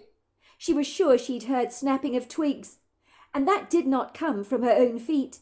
She glanced briefly over her shoulders, her keen eyes skirting the trees. She was sure she'd seen the tall, lofty, ambiguous, dark silhouette of something peeking at her, but it had happened so quickly it could have been a trick of the light. She couldn't be sure. Prim was quick to doubt herself, but she couldn't shake off the ominous feeling that they were indeed being stalked. It's like knowing that there is a leaf dangling on the back of your hair, and you brush it away, but nothing appears to be there, but you know it's there, you feel it. She knew they were being followed, and furthermore she knew who it was that was following them. It had to be the Bigfoot. And given she knew the Bigfoot was benevolent, being followed by the creature didn't worry her too much. She wondered if her husband had noticed anything at all. She glanced at Big Bear, but he was completely oblivious to the fact that they were not alone. All of a sudden, an electrified Heathcliff ran to an open clearing in the woods and began frenziedly digging at the loosened soil with his paws. This exuberant, adrenalized behaviour he commonly exhibited when recovering an old bone he'd forgotten he'd buried and was eager to retrieve. Heathcliff was forever burying old bones and rediscovering them again, bringing them back to the house. They would stink to high heaven and were positively revolting, so Prim had to find a way to dispose of them without being seen by her clever dog. Big Bear and Prim looked at each other knowingly. They had found the burial spot of the mysterious corpse that had been buried on their land. It sent shivers of dread down Prim's spine. Perhaps searching for the location of where the body was buried had not been a clever idea after all. She dreaded to think that this was someone's loved one, potentially buried under the ground here, but she tried not to meditate on this discomposing thought, as it unabashedly prickled at her conscience, tugging at her guilt. Prim glanced towards the trees. A head peered out at her from behind a large trunk, and for a brief second her eyes met the dark, treacle-coloured eyes of the Bigfoot, and then, just like that, he was gone. "What are you looking at?" asked Big Bear, staring at his wife. "Oh, nothing," she said, shrugging nonchalantly. How could she tell Big Bear what she'd seen? This was not the time nor the place for such revelations. Besides, she didn't want to alarm her husband, whom already had far too much on his mind. "Oh, nothing. I just thought someone was watching us, that's all." "Funny," said Big Bear. "You had a very peculiar expression on your face, Prim. You looked like you'd seen a ghost."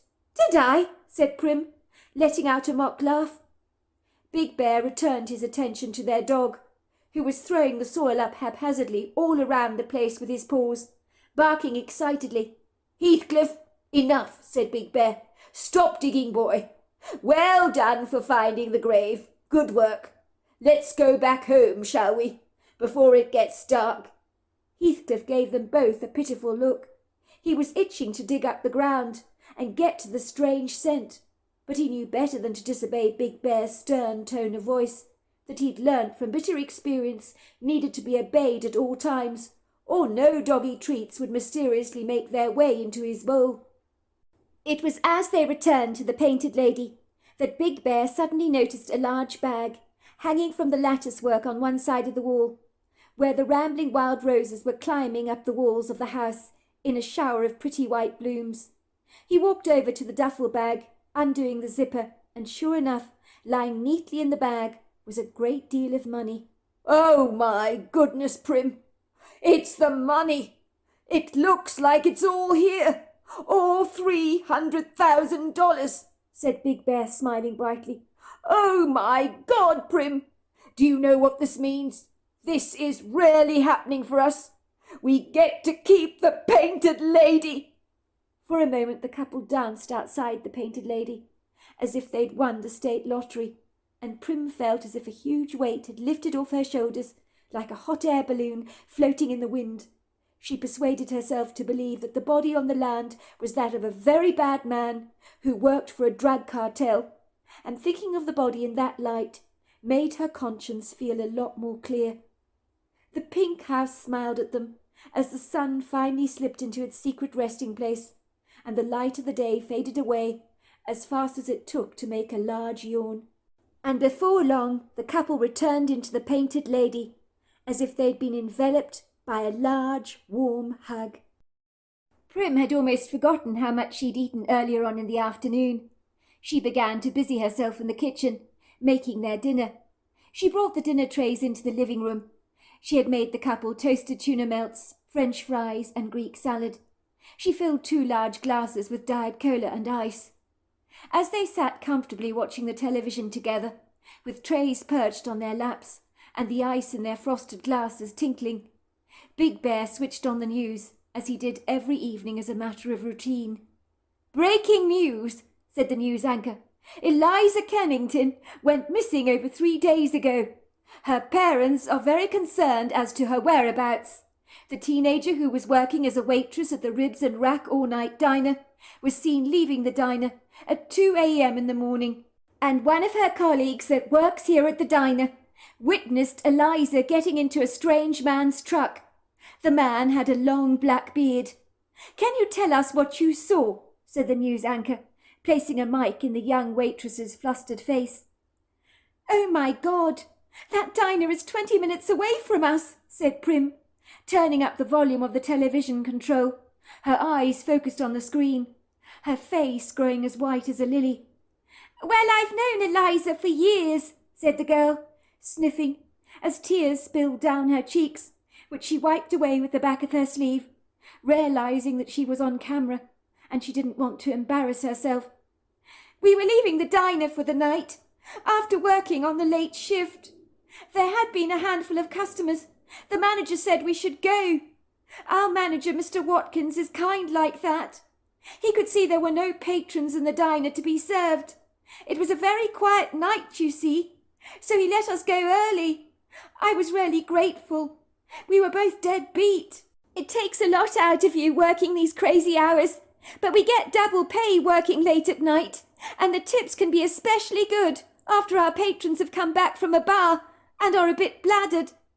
When you're busy, things go fast at the diner, but this night it just seemed to drag on and on. There was not much work to do. I told Eliza I'd give her a lift back home in my truck, because we don't live particularly far from each other. We've been working at the diner together for over 6 months. I always take her home in my car as a matter of routine. Eliza was saving her money up to buy her own car. She told me she'd be waiting for me outside the diner, 'cause she wanted to have a smoke.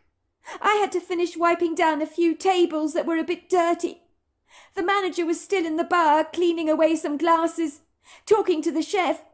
They were arguing about spaghetti. I do remember that. The manager was saying that the chef's, makes the spaghetti is not cooked enough, I suppose, and the chef told him that pasta needed to be al dente or it was overcooked and wasn't the way the Italians cook it, something like that. I came out of the diner to see Eliza getting into this truck with a man who was sitting behind the wheel. I do remember he had a long black beard, a thick beard. I was calling after her. I think I said, "Eliza, Eliza. I thought I was giving you a lift. What are you doing?" But she ignored me. She didn't even turn around to even acknowledge me. And that is weird behaviour for her. She got into the truck and they drove away. That driver, I think he was behaving suspiciously. I mean, I'm not an expert, but he put his foot down on the accelerator and bolted out of the parking bay. And no one has heard from my friend ever since. I know something's not right. Eliza's always posting stuff on social media, Facebook and stuff like that. But she hasn't been posting anything. She hasn't even responded to any of my calls. And that's not like her. She'd never get into a strange truck like this. I'm very concerned that the man in the truck meant to harm her. Maybe he was holding her at gunpoint. That might explain why she didn't look back at me. I don't know, but something is terribly wrong. The police found Eliza's purse with her ID and her money scattered further down the road. I did hear that. It's as if it has been tossed out of a truck window. And when I learnt that, it scared the hell out of me. I think something really bad has happened to my best friend, said the young woman, who began to whimper. I'm sure this is terribly hard for you, but it might help our listeners if you could tell us anything about this truck you saw, asked the news anchor, and the man driving it. Someone listening might know who he is, if you give our viewers a good description of him. The young teenager shook her head sorrowfully. I told you, it was dark. It was early in the morning, very early. I was tired, not really concentrating. It's hard, you see. Everything happened so quickly. I do remember it was a large truck. That's right, it was a large truck, and I think it was red in colour. But I can't be sure. Perhaps you could describe the man you saw more clearly. I've never seen him before a day in my life. I wouldn't remember a face like that. I mean, it was distinctive. I do remember he was glaring at me. I think he was upset because I'd seen him. He was wearing a red and black plaid jacket. That's right, a red and plaid jacket. I think he had a narrow face. It might have looked more narrow because he had a very long beard. But that's all. I do think his skin wasn't great, but it was hard to tell. He might have had pockmarks from old acne scars, unless the lighting just gave me that impression. I remember there was something so insidious about the whole thing. I knew something was wrong. I went straight back in the bar to tell Mr. Watkins, the manager, what I'd seen. He told me that Eliza could have taken a lift from a friend, that I shouldn't worry about it. But I knew Eliza didn't willy-nilly accept lift from strangers. I had this nauseous feeling in my gut that I couldn't shake off. I told myself I was being silly and that Mr. Watkins was right. But I sent her some texts, and Eliza never responded to any of them. And that is odd. She always answers her cell. I was so tired when I got back home. I passed out, didn't give the matter much more thought. Then her parents phoned me the very next morning to say that Eliza had never returned home from her stint at the Rack and Ribs diner. I felt so bad. I felt I'd let my friend down. I should have done something. I should have called the police. I'm so scared that that monster who gave her a lift has harmed my best friend. What if Eliza is, I don't want to say the word, but you know what I mean. When people are abducted, bad things happen, don't they? The young woman burst into tears, and someone ran over to her and began to comfort her. The next thing is the news anchor was interviewing Eliza's parents. The couple looked absolutely distraught. The mother had big black bags under her eyes. Her face was ashen, as if all the colour had been stolen from her skin. And even though she was wearing some lipstick, it did absolutely nothing to reduce her melancholia, but positively highlighted all the blotches on her face. Mrs. Kennington, I really appreciate you speaking to us. I know this must be very distressing for you. But are you sure that Eliza might not have deliberately chosen to leave home? I mean, teenagers are notorious for getting up to all kinds of shenanigans, as we well know.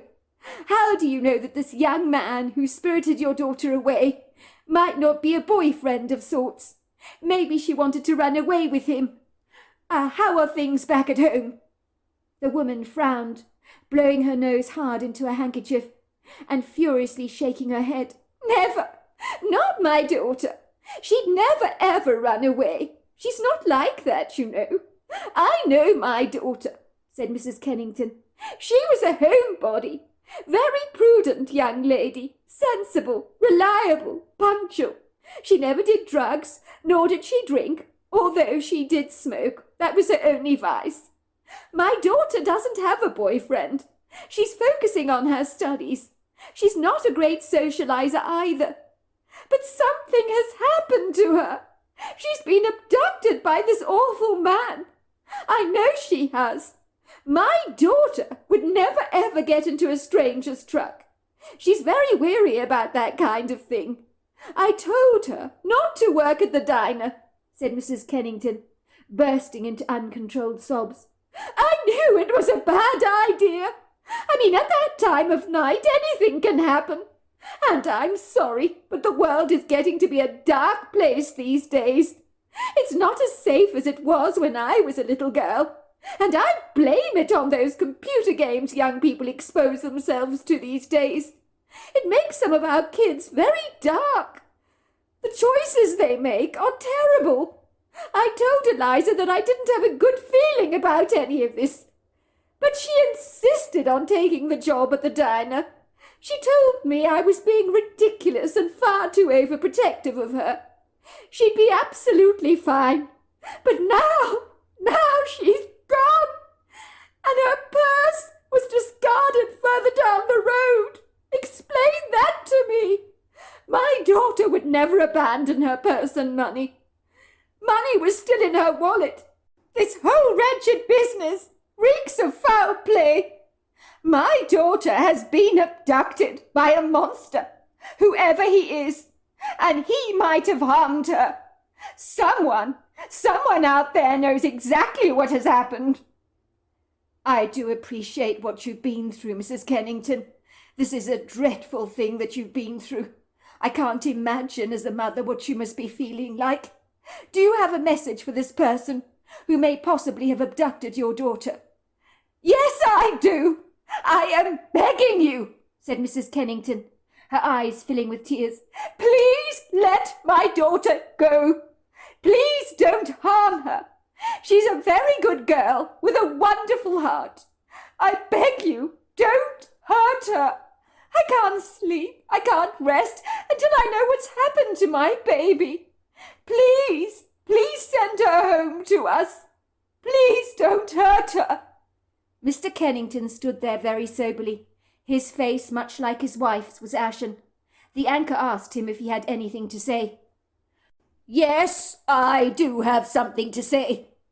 I would like to say that someone out there knows exactly what happened to my daughter.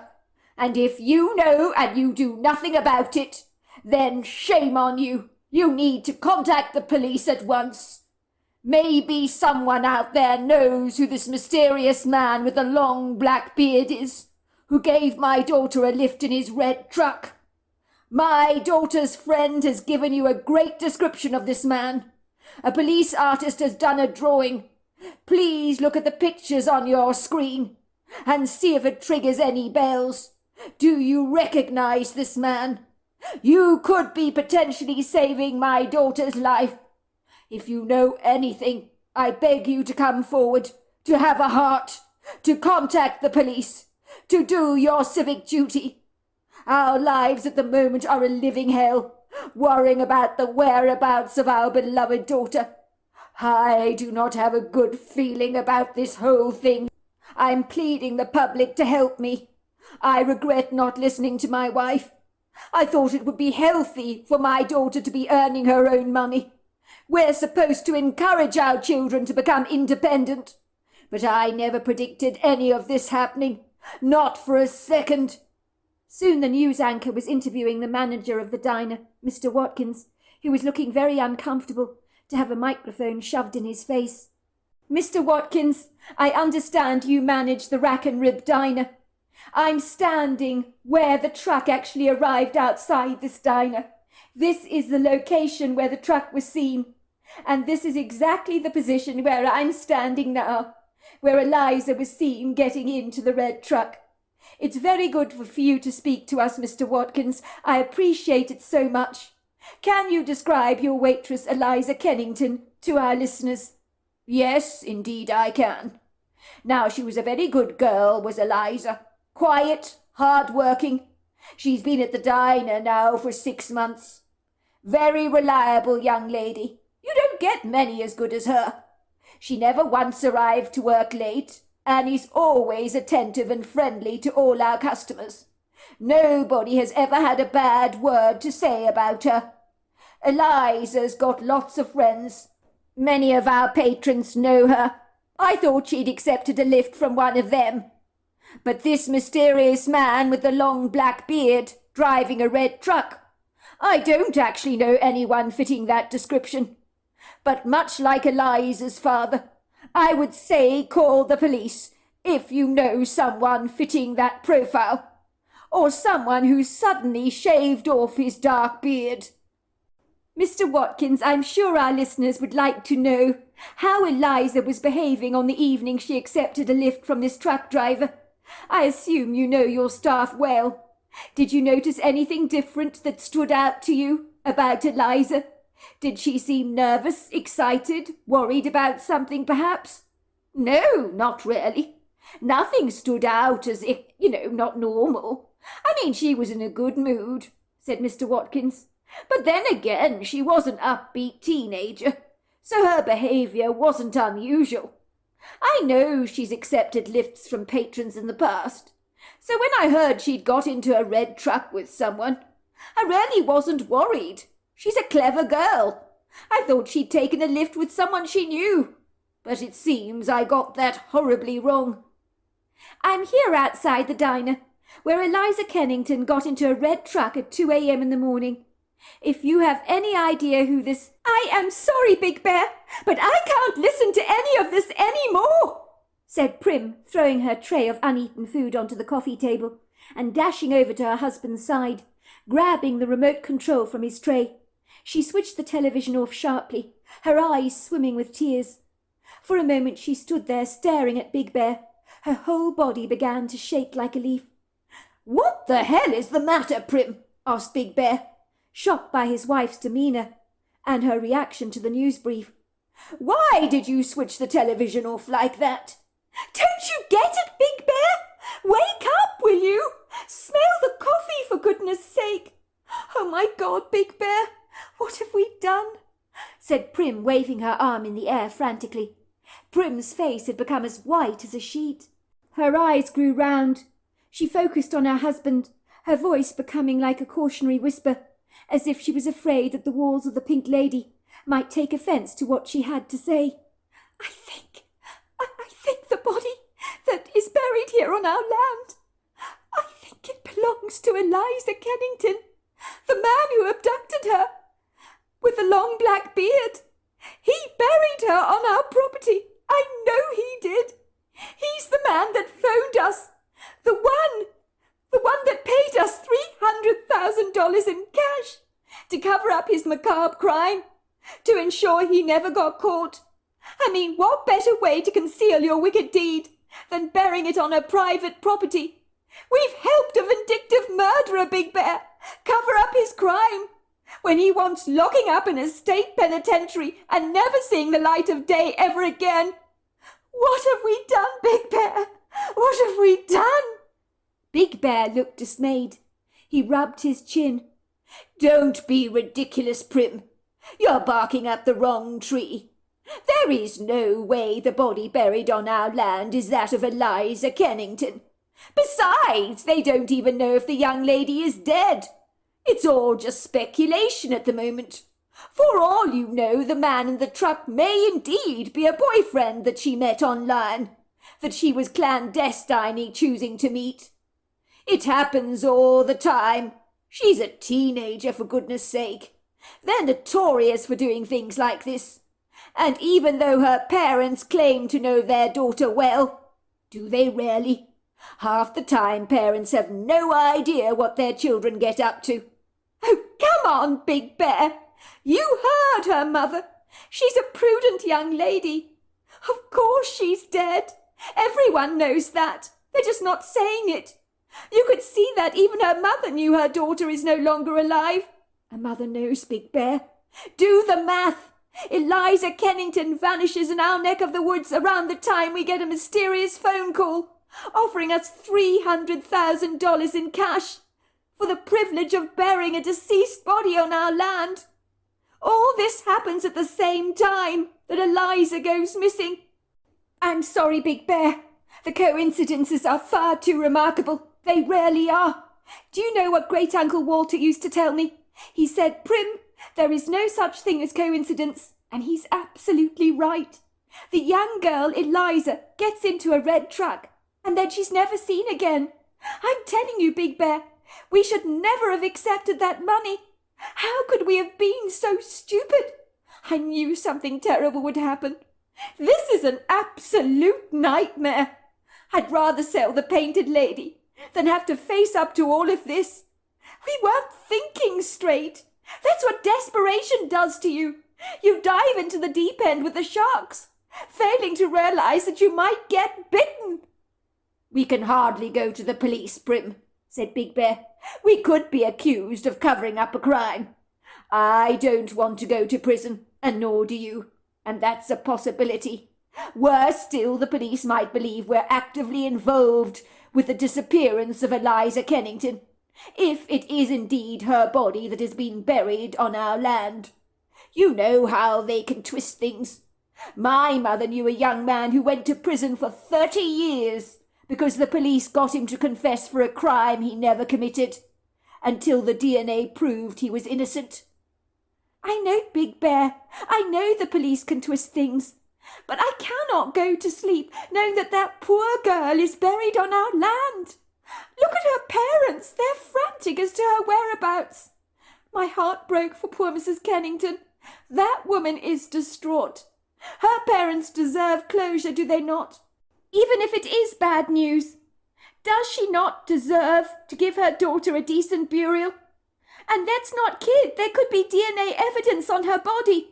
That could lead to an arrest of that horrible, vindictive tracker with the big black beard, don't you think?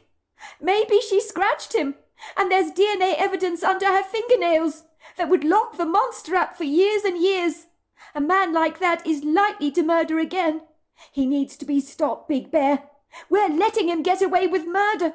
We're no better than he is. What are you saying, Prim? I'm saying, Big Bear, we need to go and dig up the body. We can drop it off somewhere anonymously.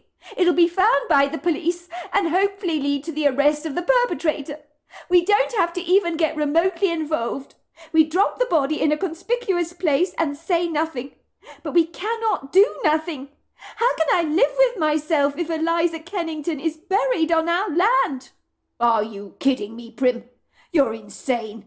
You're not thinking straight. If the man who murdered Eliza finds out the police have recovered her deceased body, he will know we are responsible for digging her up, and will likely come after us with a sawn-off shotgun, kill the both of us for betraying his trust and reneging on the deal. He has agreed to give us the money on the condition we keep Storm. If we blab about this, we could end up in grave danger, and there will likely be consequences. You must remember, Prim, this man, whoever he is, must be deranged. You need to be seriously sick in the head to murder someone. If he's killed Eliza so easily, it'll be no skin off his nose to come directly after us. We cannot disturb the body. We need to leave it be, even if it is Eliza Kennington. Do you understand, Prim? This is deadly serious. Big Bear, I'm sorry. I don't care. I can't live with myself, knowing what I do, and seeing the Kenningtons falling apart on camera like that. I mean, it makes me just as much of a monster as the man that actually killed Eliza, if I sit back and do absolutely nothing. Big Bear can see how anguished his wife has become.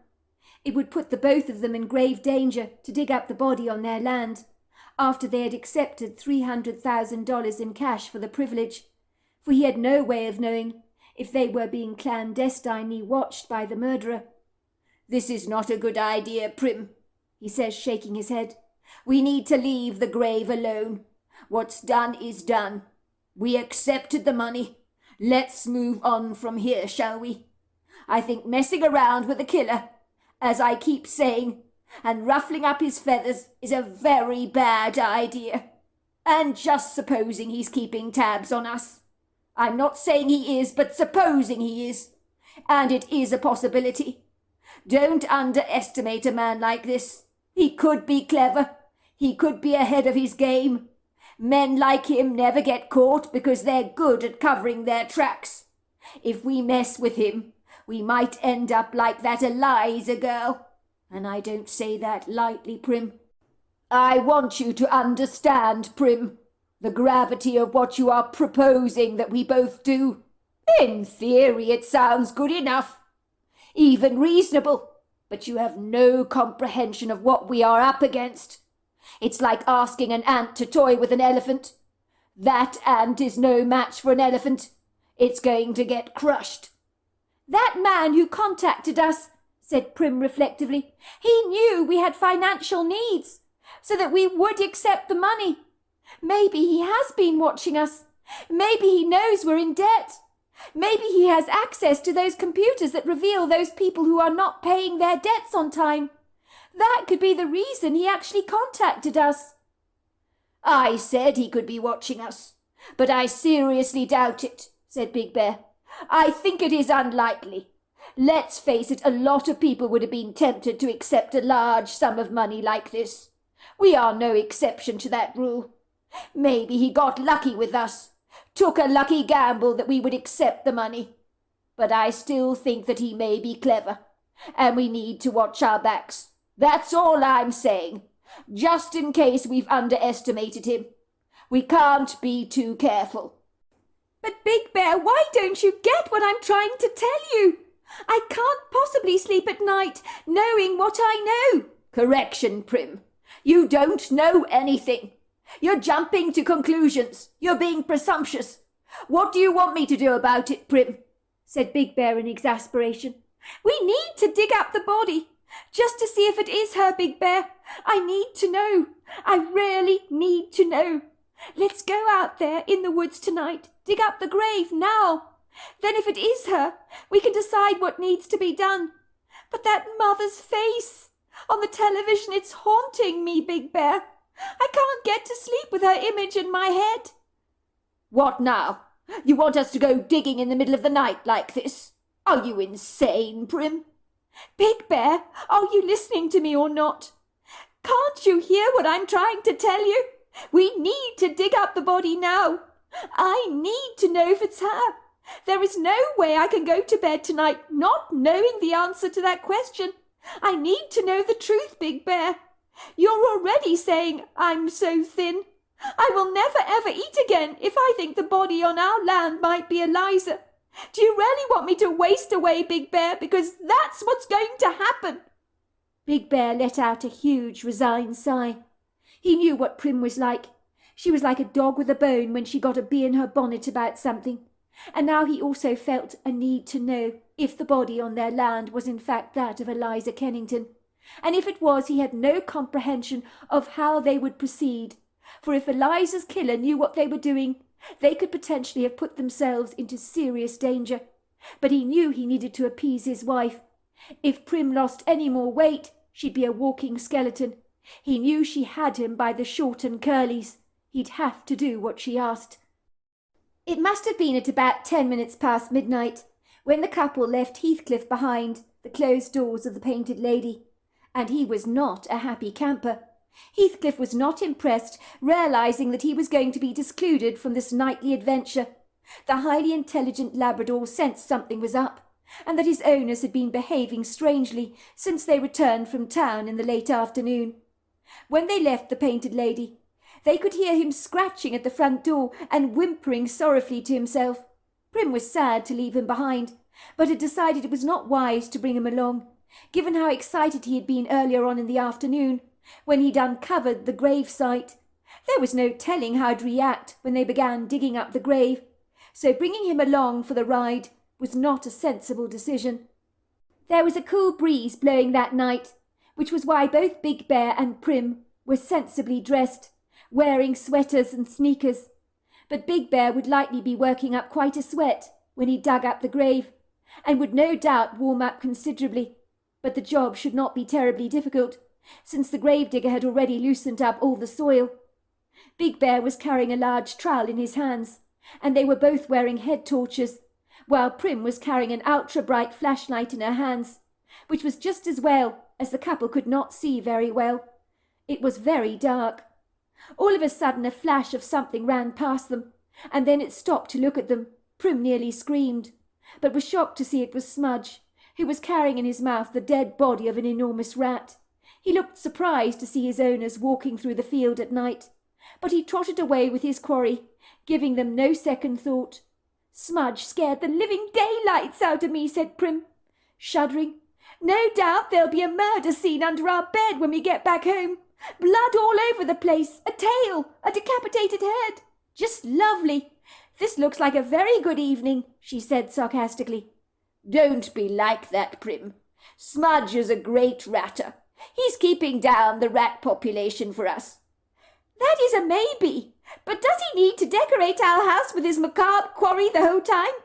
The other day I got into the shower, and let's just say it was not pretty.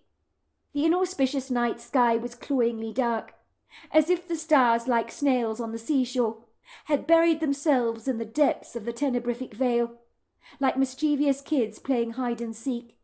Even the moon appeared to be tucking her pearly face under a black eiderdown, as if she'd suddenly become rather self-conscious, or maybe she knew what Prim and Big Bear were about to do, and had turned away her rounded bright head in disgust. It was uncomfortable for Prim and Big Bear, traipsing across the field in the black of night, their walking boots grazing the ground and twisting the grass beneath the soles of their boots. They could hear the cheerful chorus of frogs and crickets serenading the night, as they made their way towards a tall congregation of lofty trees. But these reassuring nightly pleasantries did little to put their minds at ease, as both were dreading the daunting, unpleasant task that lay ahead of them. This was a job that would make cleaning up a block toilet seem like a walk in the park.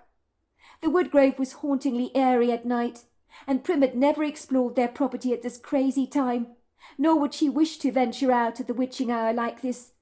It was not that she was suspicious or believed in ghosts, but she didn't like feeling vulnerable when you can't see anything around you. They heard a thunderous flapping sound of powerful wings soaring above them, and the cries of an owl that made Prim almost jump out of her skin with fright. The trees in the grove no longer looked beguiling and unthreatening like they had during the day. Instead, they looked menacing and sinister, like hooded monsters with gnarled arms that could potentially reach out and grab you. The breeze seemed to have picked up significantly. It whistled, and the wind began to shake the boughs of the trees. So leaves rustled, branches creaked, the forest groaned. Ostensibly every sound that the couple heard made them become more and more discomposed. They moved stealthily towards the clearing, and Prim got the profound sense that they were being followed. Big Bear must have heard the ominous sound, for he occasionally stopped and looked back into the trees, taking the flashlight from Prim's hand. He said, "What's that? Did you hear those branches snapping, Prim? I think someone might be following us." But nothing was ever there. "I think I'm just freaking out," said Big Bear, sounding annoyed with himself. "Silly old me," he scolded. "I'm hearing things that aren't even there. Unfortunately, the wind is rather feisty tonight." "I'm sure it's nothing," said Prim, trying to put her husband's mind at ease. But she was pretty sure that the Bigfoot she knew imposed no threat, was very likely following them. Maybe he wanted to know what they were getting up to, as Prim could sense they were being watched by a pair of steely eyes. It was not easy navigating their way down the obtrusive, unfriendly woodland trail in the middle of the night. It was hauntingly airy. Dark shadows swaddled them from every side, and the scenery and brambles seemed to brush past them, and they were so inconspicuous you could barely see them at all. Prim ended up getting clawed by some thorny briars that would make Smudge's claws seem almost blunt. "I hate the dark," she whispered to her husband. "It's so creepy in here, walking in the woods at night. It's really scary. I never expected it to be this intimidating." They heard a large howl, and Prim almost dropped her torch in terror, her eyes widening. "What the hell is that?" "I think it's a coyote," said Big Bear. "Calm down, Prim. Everything at night sounds bad because it's dark." "I don't know," said Prim. "I'm sorry, but if I heard that sound during the day, it would be equally as scary." At one point, Prim fell over a gnarled-looking root that trespassed bulgingly through the ground, throwing her onto her feet. She felt a sharp shooting pain going right through her foot, and realized at once that she'd twisted her ankle. "Are you all right?" asked Big Bear, giving her a hand, pulling her to her feet.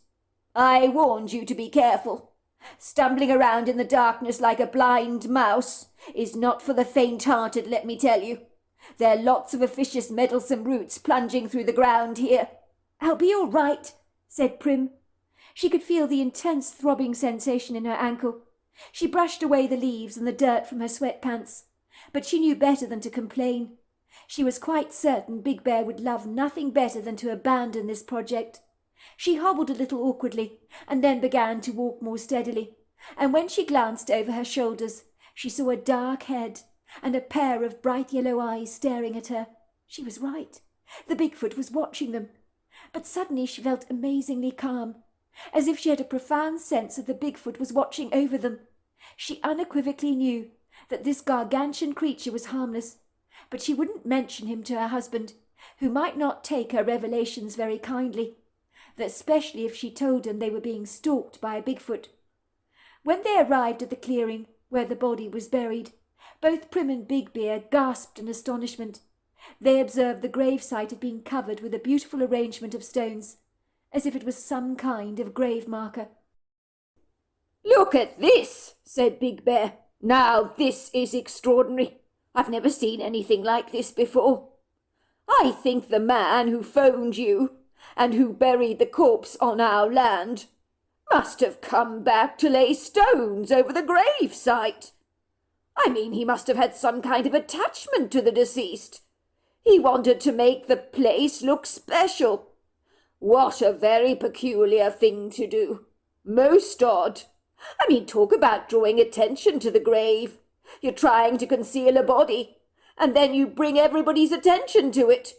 It's going to be quite a job to move some of those rocks, let me tell you. After much exhausted huffing and puffing, Big Bear removed the rocks from the gravesite, and he began to dig up the grave. The soil was loose, but it was not an easy job by any manner of means. The grave had been dug deep, and Big Bear worked up quite a sweat, and soon he'd hit pay dirt. Prim closed her eyes tightly, waiting for her husband to affirm her very worst fears. I'm going to take a look, Prim. The body is wrapped up in an eiderdown, so brace yourself, because this might not be pretty. But you did ask for me to do this. I need to know if it's her, said Prim. You saw her picture on the news. 5'5", pale skin, 120 pounds, brown hair, green eyes. Check if it's her. Big Bear was taking his time, and she heard him let out an audible gasp, and Prim opened up her eyes wide. Oh, my God! She put her hands on her mouth. It is her! It is her! Oh, my God, what are we going to do? She said, her mouth dropping open wide. It's not her, said Big Bear. The body has been dead for many years.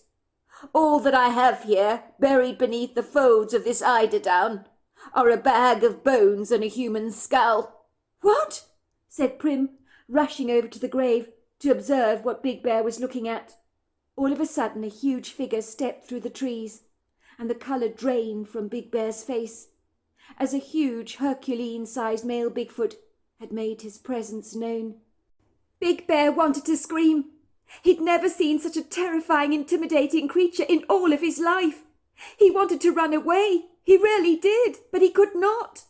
It was like his legs had crumbled beneath him and were incapable of supporting his weight or even moving his body, that seemed uncooperative, as the signal in his brain persuading him to run seemed to be stalling and stuttering, like a broken-down old car engine that refuses to ignite or even get started. This imposing, powerful male Bigfoot had brought the fear of God steamrolling into every single cell of his body, like a fast-moving freight train. Big Bear was so intimidated by this powerful Bigfoot. He was a big man himself, but he found himself feeling conspicuously small. He wanted to tell Prim to run as fast as she could, get back to the farmhouse, but his mouth was as dry and scratchy as sandpaper, and the only thing that came out of his throat was a frightened whimpering sound, like that of a terrified dog. Big Bear was absolutely certain that this male Bigfoot was going to attack the both of them. And then something rather bizarre happened. His wife Prim spoke to him in a calm voice, as if the encounter with this huge male Bigfoot was like buying an ice cream from a street vendor. "It's all right, Big Bear. He's not going to hurt us." Big Bear was too afraid to give the Bigfoot any eye contact. He knew when you faced an apex predator, you did not challenge it. But his wife's calm demeanour made him look up coyly at the creature, and he found himself caught up in the gaze of the Bigfoot's stare. He heard the very clear, articulate words in his head. "Do not move this body. She wants to rest in this place. She likes it here." Big Bear was absolutely astonished. His mouth dropped wide open. He knew that this male Bigfoot had communicated with him telepathically. I mean, how did that happen? He just stood there, confounded, as the Bigfoot gracefully sashayed towards the gravesite, replacing the bones in the eiderdown, covering them up neatly and putting them back in the earth. The Bigfoot began to fill up the grave with soil, while Big Bear and Prim just watched him, caught up in the moment, like a seed on the wind. Big Bear's body loosened like a frozen pork chop, suddenly thawing. He was no longer afraid. The moment he looked into the Bigfoot's eyes, he knew that this idiosyncratic, outlandish creature would certainly not harm them. But he still could not move a muscle, as fear had been overtaken by bewilderment and an insatiable curiosity. He kept rubbing his eyes, as if trying to persuade himself that this was no dream. The Bigfoot began arranging the large stones back around the grave, and then he brushed some of the dirt off his hands, wiping them against his long dark hair. He looked from both Prim to Big Bear with an earnest expression on his face, and then to their amazement he spoke with a silver tongue, as intelligible words floated out of his mouth. Prim was immediately struck by how human the Bigfoot's face was, and when he spoke, his words sounded like rushing waters, powerful, authoritative, all-knowing, rooted in ancient origins, but miraculously downloaded into their heads in English. I mean, how did that work? Even those apps online that can translate language for you did not work with the staggering efficiency, and they would never be able to translate a language like this. Akilatakwa, olatika sono, hibani zalakwa. You must not move this precious beloved soul.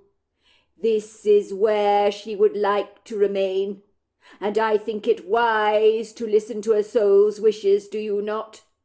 She loves this oak tree with the gnarled boughs. She hates formal burial plots. Leave her be. And with that he turned around, swinging his overlong arms, and floated away through the woods, his movements so graceful. For a brief second the Bigfoot did glance back over his shoulders at the couple, and Prim lifted up her hand in response, to wave at the Bigfoot, and he waved back at her, and Prim began to giggle. She felt happy to have enjoyed an up-close and personal encounter with such a spectacular creature, although she considered him more of a man than a beast. For a while Big Bear could not move, even when Prim tried to encourage him to leave the grove. "Did that happen?" he asked. "Am I dreaming? Did a Bigfoot just speak to us? Tell us to leave the bones alone?" "He did," said Prim. "But let's get back to the house, Big Bear. I've something important to tell you, but it will keep." Bigfoot reluctantly took her hand, as she guided him away through the trees, on a moonless night, where only the light of their torches abruptly broke through the cloying blanket of darkness, and illuminated their way back to the Painted Lady. "You did hear, Prim, what the Bigfoot told us.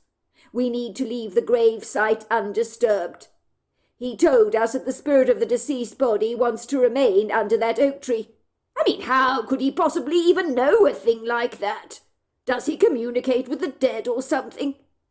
"I wouldn't be surprised if he does," said Prim. "I think that Bigfoot is special. He seems to know things. Maybe he can see through dimensions and can see into the spirit world. You know, they say animals like dogs and cats can actually see spirits, and I believe they can." Big Bear squeezed his wife's hand. "What a hell of a night, Prim," he said, looking at his wife tenderly, his intrigued eyes shining brightly. "I'm so relieved that it was not the body of Eliza Kennington." Prim nodded her head in agreement. "I'm so glad we dug up the grave. We found out exactly what is buried on our land, but we have no idea who the corpse belongs to, because it's a mysterious bag of bones. The Bigfoot said it was female, but we need to get answers." As the couple reached the Painted Lady, a whole lot of moths were circulating around the outside light, and on the kitchen mantel Smudge was licking his chops, as if he'd thoroughly enjoyed a delicious rat dinner that he'd clearly fully devoured. He looked like an adorable murderer, if you can get one. Prim shuddered as she thought about the macabre remains of the rat that would welcome her when she entered the house. She hoped that they were under the kitchen table, and not under her bed. Smudge ate his quarry always like a pretzel. They could hear Heathcliff barking away excitedly in the house, and once they opened the door, he flew out, almost knocking Prim over, who was still hobbling rather precariously on her leg, but thankfully the pain in her ankle had subsided. "Careful, Heathcliff! Calm down, boy!" she told her dog. Soon she and Big Bear were drinking hot cups of coffee in the kitchen. Not exactly a wise choice, given they both would have liked to go to bed, but Prim had no hot chocolate in the house, and both Big Bear and Prim were now wide awake after their nightly adventure in the grove. It almost seemed as if sleep had eluded them. Big Bear's mind was a whirl, with a kaleidoscope of questions, as who the mysterious body on their land belonged to, and given its age, he doubted that some ominous drug cartel had requested permission to bury ancient remains on their property. "This is the weirdest night I've ever had," said Big Bear, letting out a low whistle. "I wouldn't believe it if I hadn't experienced it for myself. And you know what, Prim? I really liked that Bigfoot. What a gentle soul! When I saw him, Prim, I thought it was over Cordovas for us. I'm not going to kid. He was an intimidating fellow. But boy, what a nice man. I mean, so nice. Better than some people I meet in my daily life. I would go so far as to say that Bigfoot was a cool dude, like someone I'd happily hang around with." "That's not going to happen, Big Bear," chuckled Prim. "Bigfoots are elusive by nature. They're not exactly social, but I do agree. He's more man than beast, that's for sure." "You are right, Prim. I can't possibly call the Bigfoot a creature. That would almost be insulting, because he was a hairy man, built like a powerful giant. But look at my fingers," he said, clutching his hands tightly. "They're still trembling. You see, I'm not used to being the one being towered over. The people I meet, I usually tower over them. So it's very weird having someone towering over me." Prim began tapping her mug of coffee reflectively. "As I was telling you, Big Bear, I am heartily relieved that the grave did not belong to Eliza, but it does belong to someone else. And I hate to tell you, Big Bear, but I know who buried the body on our land, and we're going to have to confront him about it, because I need answers, and I need them now. We've established the body does not belong to Eliza, but we don't know who it is that it belongs to. I know I'm sounding like Nancy Drew, but I can't help it." "How could you possibly know who buried the body on our land?" said Big Bear, looking at his wife quizzically. "It was Ben Lorrington," said Prim. "He buried the body on our property, and you know how I know, Big Bear? Because the body was wrapped up in one of Violet's quilts. She never sold those quilts to anyone, nor did she give them away. So let me tell you, he buried the body on our land. Remember how he offered to help us financially? Ben Lorrington's got money, and $300,000 is not a big deal to him. He was the one who phoned us, but I won't rest until I know who the remains belong to, and why Ben Lorrington chose to bury them on our property. And I hope that our neighbour is not a murderer, Big Bear, but we'll soon find out." Big Bear grimaced at the startling revelation, but now, like his wife, he felt it was significant that they found out who the deceased corpse actually belonged to. Prim woke up the following morning to the nudging of her husband, who sounded excited. He began to play the news on his cell phone. "Listen to this, Prim." The news anchor was reporting on the abduction of Eliza Kennington, and it was good news indeed. Eliza Kennington had been found safe and well. She managed to escape her abductor, a man called Barker Brutus, who had taken her captive at his home, leaving her tied up, and in an unused outbuilding on the property. He was refusing to give her drink and food until she became cooperative, but Eliza was spitting at him like a wild, untamed animal. Eliza was discovered by a farmhand on the property, who had been alerted to a strange whimpering sound that he'd heard, believing it to be an injured animal that needed his help. He was astounded to find the young girl tied up in the barn with powerful chains. He had worked for Barker Brutus for over 3 years, and had never felt remotely comfortable about the man. "I saw him kicking his dog," said the farmhand, "so I took the dog away from him, kept him to myself. The dog's a good animal. I call her Lassie. She's devoted to me. I told Barker that Lassie had been eaten by a coyote. He didn't care at all. I knew he was not a good person. I cannot stand cruelty to animals of any kind." The authorities were alerted, and Barker Brutus had been arrested. When he was questioned by police, he said he'd intended to keep Eliza as a sex slave, as he was tired of spending so much money on hookers. He said if Eliza did not settle down, he'd have killed her without a doubt. Barker's ex-wife, who no longer lives on the property, described her husband as a monster with psychopathic tendencies, and was not remotely surprised as to what her husband had actually done. "The man's an animal," she said. "I hope they lock him up and throw away the key, and he never sees the light of day again. During our marriage he beat me up, but I was far too scared to call the authorities, because I knew he would kill me. I've been in hiding from that man for a very long time, you know." The news anchor returned her attention to the camera. "Eliza is still in shock, is currently receiving trauma counselling, but has been reunited with her delighted parents. It is believed Barker held Eliza at gunpoint, forcing her into his truck. He has admitted to the police that he had planned this abduction 3 weeks in advance, chosen Eliza as his victim, believing she would be compliant, given her gentle nature and willingness to please. But it would seem the feisty teenager gave up more of a fight than he'd bargained for."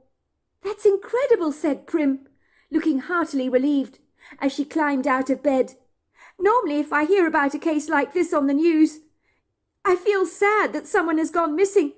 But this time I felt so much connection to Eliza, as I was so sure it was her body on our property, and that's why I feel personally involved with her. I'm just so amazed she's alive. Thank God for that farmhand." It was later in the morning that Prim and Big Bear returned to Ben Lorrington's property, and he looked surprised to see them as he opened up the door. "Hello there. I hope you're dropping around for some coffee," he said.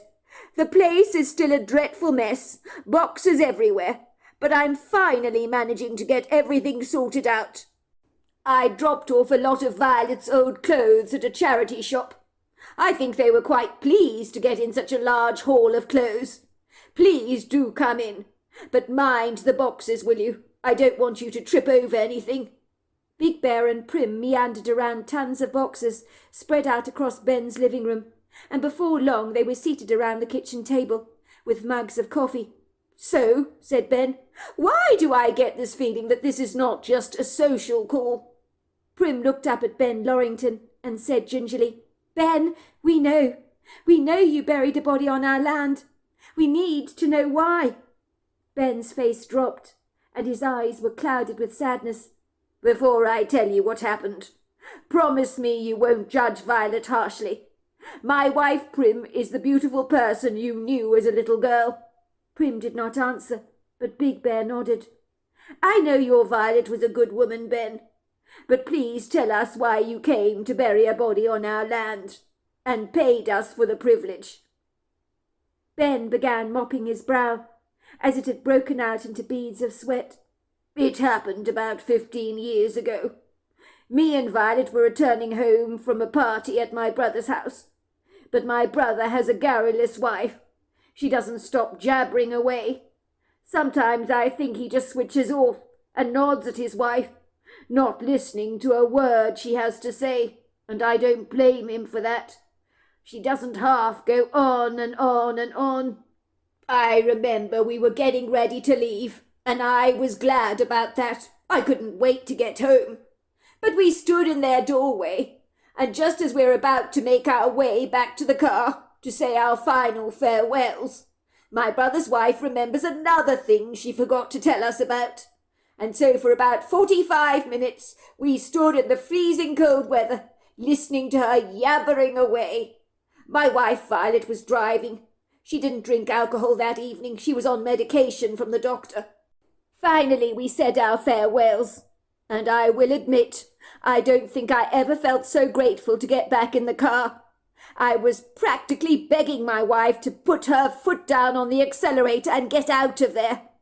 "My God, Ben, I thought we'd never get away," said Violet. "It was so freezing standing in the doorway. We must have been there for about 45 minutes or so. Look at my fingers. They're like ice blocks. Don't get me wrong. I love your brother's wife very much, but she'd make a parrot seem mute. Does she ever stop to draw breath, even for a moment?" "I don't know how my brother copes with a woman like her," I agreed. "Maybe it's like having a television blaring in the background. Finally you get used to it. My goodness, is that the time?" said Violet, looking at the clock. "It's 12 o'clock at night already." My wife leaned forward to put on some music. It was a battle driving down some of those back sequestered roads. Everything was blanketed in darkness, and to boot it was a moonless night. Violet never enjoyed driving at night. It just wasn't her thing. But I had drunk far too much wine that evening, so we thought it was better that Violet drove. But then something happened. A body just bounced against our windscreen. Neither of us saw the girl in the road, but there she was, and we heard the ominous thud that you do when you've run something over. We knew it wasn't a deer. We saw the body. We observed the clothes. It happened so fast. 1 minute she was driving along, the next minute thump. And don't forget, this is late at night, when you don't expect someone to be walking in the middle of the road. Me and Violet never saw anything until it was too late. Violet could not get out of the car. She had frozen to the spot. Her hands were gripping the steering wheel for dear life.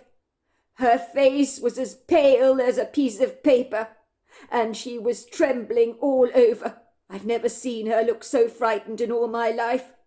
She was saying, "What have I done? What have I done? What have I done?" I had to lean over to switch off the ignition for her, putting the car in park. I climbed cautiously out of the car to discover a young woman lying in the middle of the road. She was dead, smelled very strongly of alcohol on her breath. She had an empty bottle of rum in her purse, along with her ID and stuff like that. She looked like a doll on the road. There was a pool of blood seeping out of her head. Let me tell you, on that day 2 women died. The young lady Mary Greenberg, who was 25 years of age, and my wife. But Violet died very slowly from that day forwards, as if a light in her head had gone out, and the guilt ate away at her like a festering cancer, until it metastasized and finally took her. I know it was an accident, but my wife could never forgive herself for what happened that night. I think the young lady was walking in the middle of the road because she was so drunk, but we never saw her.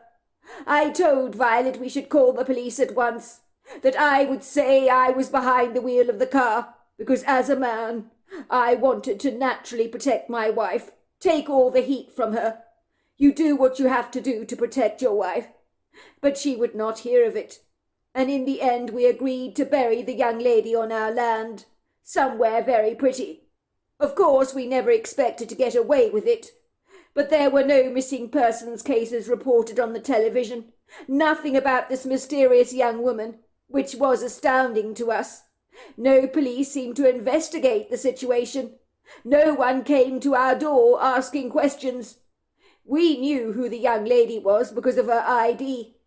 So my wife went to track the family down, to see if the mother was very distraught about her daughter, wondering what had become of her.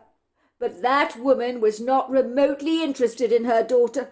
The family lived in a dilapidated house on the edge of town, with a leak in the roof and a gate falling off its hinges. But it was also very untidy and filthy. Violet had to walk over toys in the path just to get to the front door. Mary Greenberg's mother had about 5 kids running around the place, playing games together, all eyeing her curiously. They were scruffy little things, very unkempt.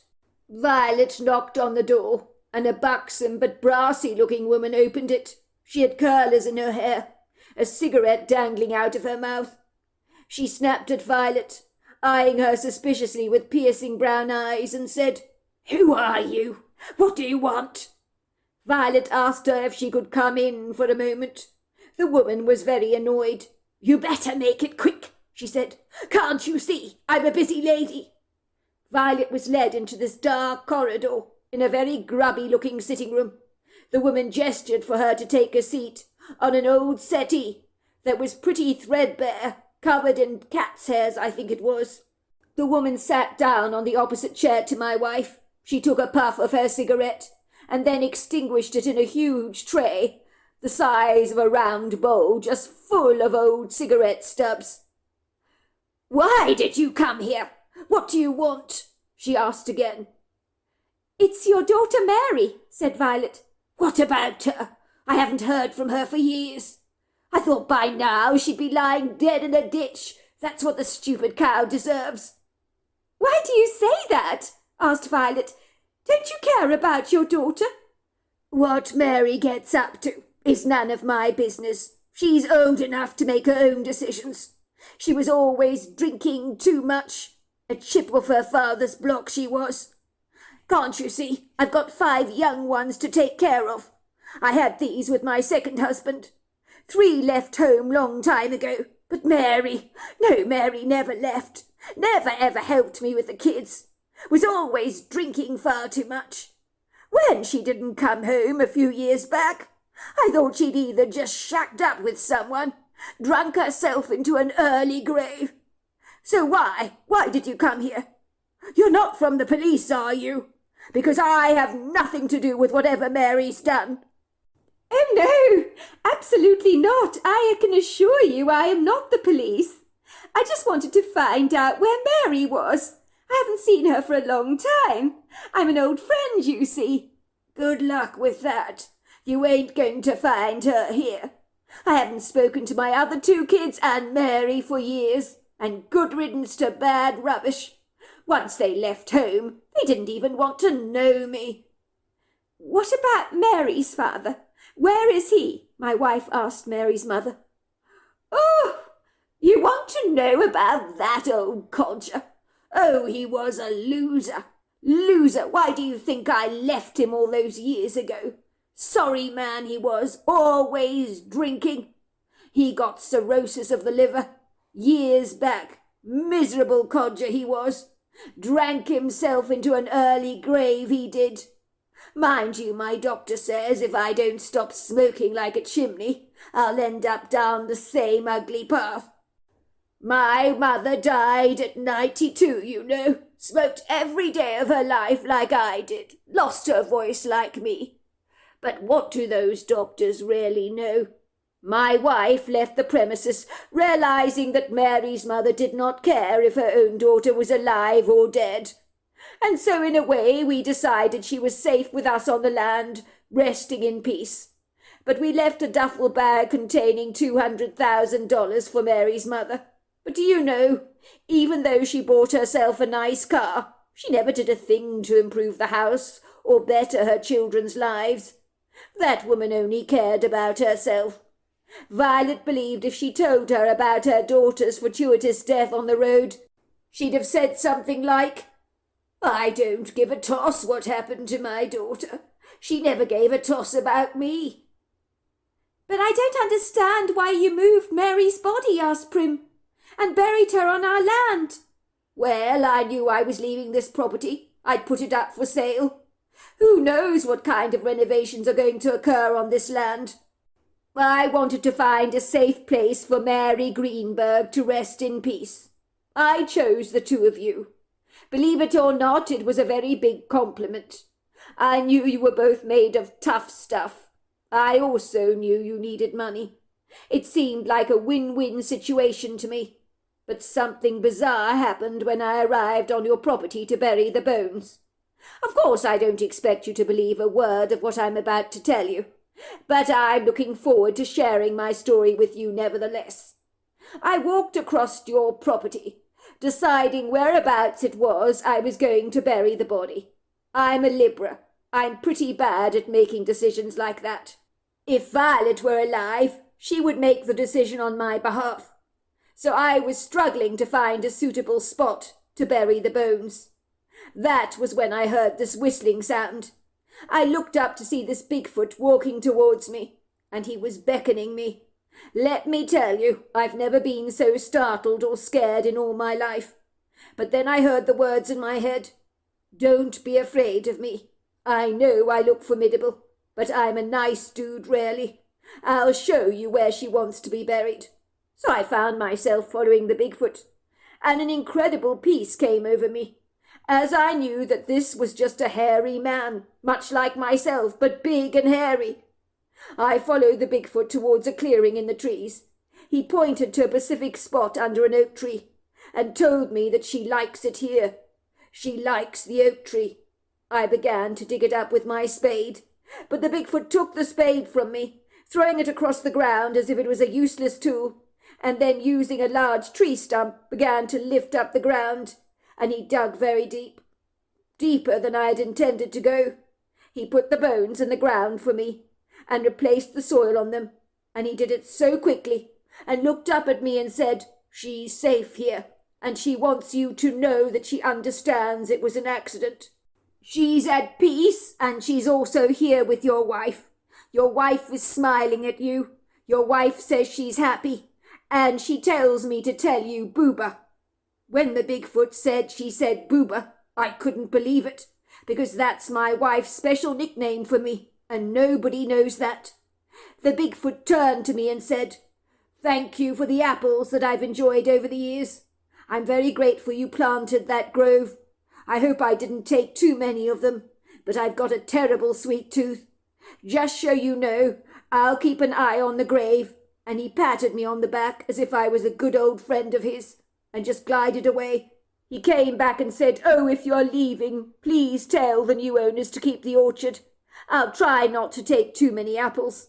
I said I didn't believe the orchard was going anywhere, which pleased the Bigfoot greatly. I do know that the architect is very keen on the orchard, wants to grow still more trees. "That's an incredible story," said Prim, staring at Ben incredulously. "But it does sound from what you're saying that Mary Greenberg's tragic death was an accident. If she was walking home blind drunk at the dead of night, and it was dark, it would have been difficult to see her. I can't imagine what it must have been like for poor Violet, blaming herself for what had happened, when it was just an accident." Well, we never did see Mary on the road. One minute we were driving down that road, the next thing there's a thump. That's how fast it was. And we see the body on the windscreen. There were shards everywhere, but I discreetly fixed the truck myself. The question is, what do you intend to do about it? Are you going to go to the police? I'm an old man now. It really doesn't matter what you decide. "Ben, I think the decision is out of our hands, don't you? You told us the male Bigfoot told you that Mary wanted to be buried under the oak tree. So that's what she wants, and that's what she's going to get. We need to respect her wishes. Besides, it sounds like her own family never cared about what happened to her, so no one is grieving her loss, which is really sad. But we'll look after her and love her in death, even though she wasn't loved or appreciated in life by the sounds of things." "So you believe my story about the Bigfoot?" asked Ben. "Yes, I do. Me and Big Bear met the Bigfoot. He pretty much told us the same thing. So it affirms to me that Mary wants to remain buried on our land. It's so tragic that her mother doesn't care about her. She never even reported her daughter missing. It was like nobody bothered about her. Very sad. Some people don't deserve to be mothers, if you ask me." 5 years later, Prim's account. Life was so good living in the Painted Lady, the spectacular pink house my great-uncle had bequeathed me when I was only 18 years old. By all accounts, ever since I first laid eyes on the sumptuously cosy farmhouse, with its warm, welcoming, all-enveloping energy, I knew that this was where I belonged. But when we were hit by an all-consuming tsunami of financial problems that threatened to bury our lives like that ancient city Atlantis, I saw no hope in salvation until we received that mysterious phone call offering to pay us $300,000 in order to bury a dead body on our land. It was close to impossible to turn that kind of tempting offer away. It would be tantamount to a drowning man waving away the chance of rescue from a passing motorboat, and who does that? When I uncovered the mysterious truth about the young girl, Mary Greenberg, who tragically lost her life on one dark, lonely night when she met with a fortuitous end, when she was hit by Violet Lorrington's car, I knew it had been a tragic accident, and that the young girl had been at the wrong place at the wrong time, and was more than likely drunk. It was my encounter with the Bigfoot who made it clear to me that he could see into the spiritual realm, and assured me that Mary Greenberg wanted her remains to remain under the old oak tree on our land, which I hasten to say is one of the most magnificent oak trees I have ever beheld, and if given a choice, I would also be buried there. Thanks to Ben Lorrington's money, we were able to pay off my mother's medical bills and some of our mortgage. We gave my husband's parents $50,000, and the money made a huge difference to their lives. And there is no greater feeling in the entire world than helping people out and making their lives significantly better. It sure as hell beats buying more stuff for yourself when you can make a difference in somebody else's life. The painted lady, I'm glad to tell you, received a brand new coat of pink paint and was looking more beautiful than ever, and my children thoroughly enjoyed the benefits of being raised on Great Uncle Walter's property. I knew that everything was meant to be, and that the Bigfoot I'd seen through the kitchen window telling me telepathically all would be well had been a very accurate prognostication. And as to how the Bigfoot knew I was going through the dark night of the soul at the time, I do not know, but I think he could read energy from far away, and that is my only explanation for this enigmatic peculiarity. I felt comforted that the body of Mary was on our land, as it beats being buried in a graveyard or having your ashes randomly scattered in a pretty place. Furthermore, I knew the bones would serve to nourish the old oak tree, and in the last 5 years the tree had grown exponentially. I think the calcium from Mary's bones was feeding the tree. I knew she would remain safe with us. The Bigfoot stone arrangement over the grave site was always there on our property, and every year we would put flowers on the grave and say some prayers, and the following day there'd be wild flowers scattered over the grave that we knew must have been left by the Bigfoot. Me and my husband Big Bear were in regular contact with Ben Lorrington, as the story of Mary and her corpse had cemented our friendship all the more. I was never going to go to the police about this unfortunate accident, as I have heard of people being locked away for years over accidentally running someone down in the road. It happens. Accidents are a tragic part of our lives, and I understood why Ben and Violet had chosen to do what they did at the time. It would have destroyed their lives to have ended up in prison. In the same set of circumstances I might have done the same, as being locked away is no way to live. I know people who've killed a deer running into the road, so I know all too well how easy it is for accidents to happen. Once Ben Lorrington told us that the person who'd been stealing apples from their orchard over the years was in fact a Bigfoot and not Beth Sandler, whom Ben had secretly suspected was the guilty culprit all along, because she always rode past his farmhouse on her bicycle and just happened to look suitably sheepish. Big Bear decided to grow our own orchard with Ben's supervision, and 5 years later we had grown peaches, pears and apples, and we had done this more for our Bigfoot friend than for our own personal consumption. Every year when the fruit was deliciously ripe, a great deal of that fruit would mysteriously disappear, and I knew it was being taken by our Bigfoot friend, and that pleased my heart greatly. Me and my husband's encounter with the Bigfoot changed our lives, because it made us see that the world is a much more magical place than we first believed. We had not seen him again since we had unearthed Mary's grave, and I wondered privately to myself if I would ever see him again, although whenever I visited the gravesite and took a leisurely walk in the grove, I hoped that he'd show himself to me. But alas, he never did. That saddened my heart. But I knew by nature Bigfoots are elusive and reticent. I was sure he knew exactly what was going on in my life, even if I didn't know what was going on in his life. Then one day my dream of seeing him again was realized, when my 2 children who were enjoying the school holidays had told me they were going to the woodgrove to play, and they'd be back in time for tea. Lily's account, my 13-year-old daughter. I guess some people might think I'm a bit of a tomboy. I'm quite athletic and I enjoy climbing trees and playing out of doors. A lot of my friends at school are into playing on computers and stuff like that. But I personally enjoy the fresh air. My brother is also much the same as me. I think my 11-year-old brother Denny doesn't even consider me to be a girl.